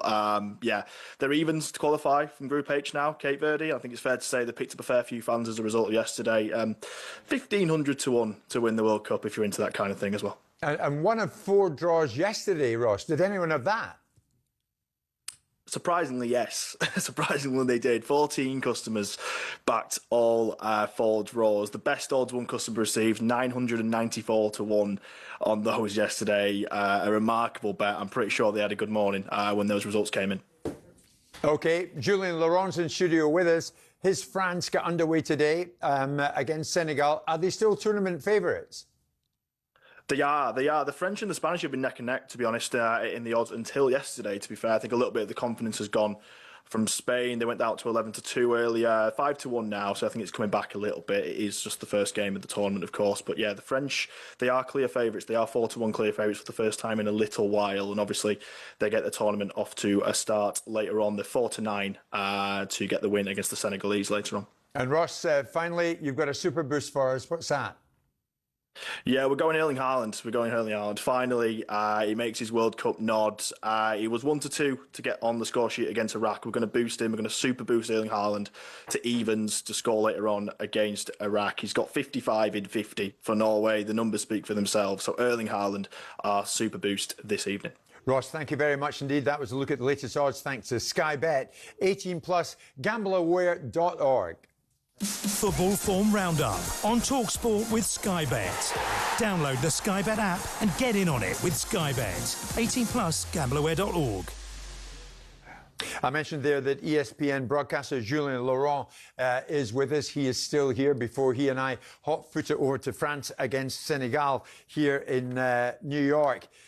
Pierre Sage, what are Crystal Palace, Simon's beloved club, what are they getting in Pierre Sage? They're getting the best manager in Ligue 1, for what it's worth. Ligue 1. From last season, Ligue 1. He was outstanding with Lens. He took this team that was in a bit of a crisis when he arrived to pushing PSG almost all the way to the top, playing great football in a system that is very similar to what Glasner has done for the last 2 years with the back three and with intensity and verticality. He used to work in youth football. He was head of academies, for example, at Lyon. He was assistant before. And what I like about him, and they also won the French Cup for the first time in Lens history, in 125 years of history. He's done all the kind of jobs that you could do as a coach before getting to the top. It took him a long time, but I think he took his time as well. He wanted to work with academies to understand young players and how you develop those kind of talents. Then he worked as an assistant. He worked in the recruitment side as well. He worked on managing the academies too, so a bit less of coaching. And then finally, he felt that it was the right time for him to step up from the reserve team to the first team at Lyon, where they were bottom of the table, took them on the verge to Europe, then did really well with them, got sacked by our friend John Textor, but that's another story. But really at Lens, I think that's what I want Palace fans to focus on, is the season that he had last year, the recruitment that they had, how he improved the players individually and collectively, and I think he can do a really good job at Palace. Julian, how is he at managing up? Because that clearly was the problem faced by Oliver Glasner. Yeah. I mean, the thing is, with him, and again, I'm not sure if he's ready just yet for the Premier League. It's a massive step up from France. His English is good enough. He's decent. He did his first interview, I think, yesterday or the day before, and that was okay. But he's got clear ideas, and he's a really nice guy. It's as simple as that. He's nice to work with. He's got very strong belief, so he's a bit stubborn at times, but he's a good guy to work with. And I think that's going to work with the dressing room. That's going to work, I think, with Steve Parish and the ownership, but also with the people around him, because he rallies people around him. He's very good for that. I mean, Julian, very, very knowledgeable, as you might expect. Have you got reservations? Not particularly. I think it's quite an informed decision. And I think so does John Textor, who texted me about it the other day, because he knows the manager. And he felt that maybe because of his relationship previously, it might exclude him from Parish's thinking, because there's no love lost there, is there? Look, the bottom line is for what it's worth, Ligue 1, what it's worth is it's a gateway to the Premier League. That's what it's worth, and that's what the manager's taking an opportunity to do. Whether he's the best manager in Ligue 1, I would think probably Enrique would debate that. But the idea that he comes into Palace and fits a lot of the profile. The interesting thing will be is that I don't think it was an issue of Oliver Glasner not being able to manage up. I think it was Oliver Glasner not being given the rightful rewards for his spoils, his successes. It's not unreasonable for a manager to push the envelope to say, I kept you in the division, you didn't back me then, I got it because I'd only been there for a short period of time. I won you the FA Cup, then you sell my best players again from underneath me and you don't give me any support. The only thing that he didn't do, which I think was silly of him, was keep his powder dry. He decided he was going to leave. He was well within his rights to leave because it didn't fit the profile. What he did was he set himself and the club on fire by screaming at the moon about the fact he felt completely ostracised and left out, hung out to dry. He alienated himself from the Palace fans, and I know for a fact he made owners that might have looked to him as a potential candidate for jobs that they had, going, well, if he can make that much noise at Crystal Palace when he doesn't get what he wants, how much noise will he make at a bigger football club if he doesn't get what he wants? So all of that is a problem. This young man coming in, I think, will probably fit the right bill for Palace, because he won't be demanding hundreds of millions of pounds for players. He'll see the opportunity into the Premier League as the gateway for him, and maybe Palace find themselves in the same situation in 2.5 years' time, that he's been successful, and he either finds himself on the shopping list of other clubs or finds his ambitions not being met. That's a nice problem to have if Palace have that problem again. Julian, we were talking earlier when the news hit that the multi-club ownership model might land Crystal Palace in a bit of trouble in terms of being demoted from the Europa League to the Conference League, which happened and which they won. At least they won it. But around that time, as you'll recall, Simon organised for this fella, John Textor, to join us in the studio at London Bridge, which he did. It was eventful that day. I shall never forget it. And we know what happened. But Textor these days, and I know you've got strong views and views of your own, where do you stand? Whatever happened to the co-owner of Lyon and Crystal Palace, John Textor? He's messaging you. Where are you at regards Textor today? I think we probably would need another show, don't we, and more time, because I know we don't have much time left, but it's been, for what could have looked at the beginning as something really interesting, the Eagle Group and, you know, investing in Botafogo and in Molenbeek and in Crystal Palace and in Lyon and all of this, with money that wasn't his, by the way. That was probably the start of the problem and of the troubles. Ended up as a car crash, just an absolute car crash of what he did and his behavior and the things that he would say, and in Brazil, in France, in Belgium, what he did, and sacking people and this and that. And I just think that's not a way. I mean, Sai has been in those kind of boots. We don't know, Jim, but it's just not a way of running football clubs, let alone when you have one, even more when you have 2, 3 or 4 in different continents and different countries and different time zones. It's just, it was never going to work. It was never going to work. I think Julian's right, Simon. Well, he ran out of tarmac economically because the cost of money, there's nothing wrong with other people's money. In fact, it's quite sensible to use other people's money. I wish I'd use other people's money rather than my bloody own, right? So there's nothing wrong with that. It's about what you do with it, how much it costs you, and how much success. And ironically, a lot of the things that John talks about in football terms, he's quite on the money with. I think John wasn't across the detail of certain things at certain times, but understanding the football side of things, I think he understood a lot more than people gave him credit for. The idea that Textor should be blamed for what happened, ironically, Palace are better off for it. He forecast when he sat in the studio that they can win the Europa League and get 2 seasons in Europe. That's manifested itself. They probably would have gone into the Europa League last year and may well have got knocked out and had 1 season. So they've got 2 seasons there, albeit via a circuitous route.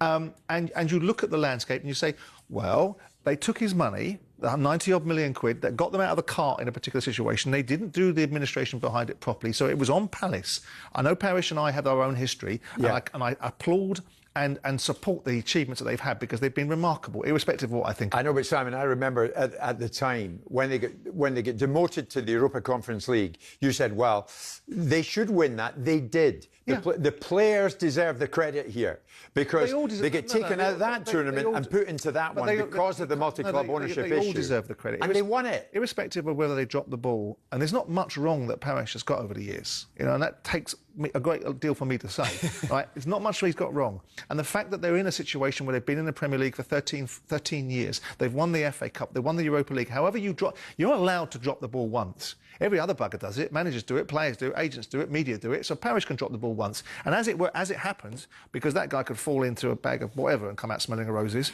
you've got a situation where they won the Europa League and they've now got another season in the Europa League, or the European Conference. Yeah, sorry. yeah. So with all that in mind, despite the ball being dropped, Palace have come out of it better.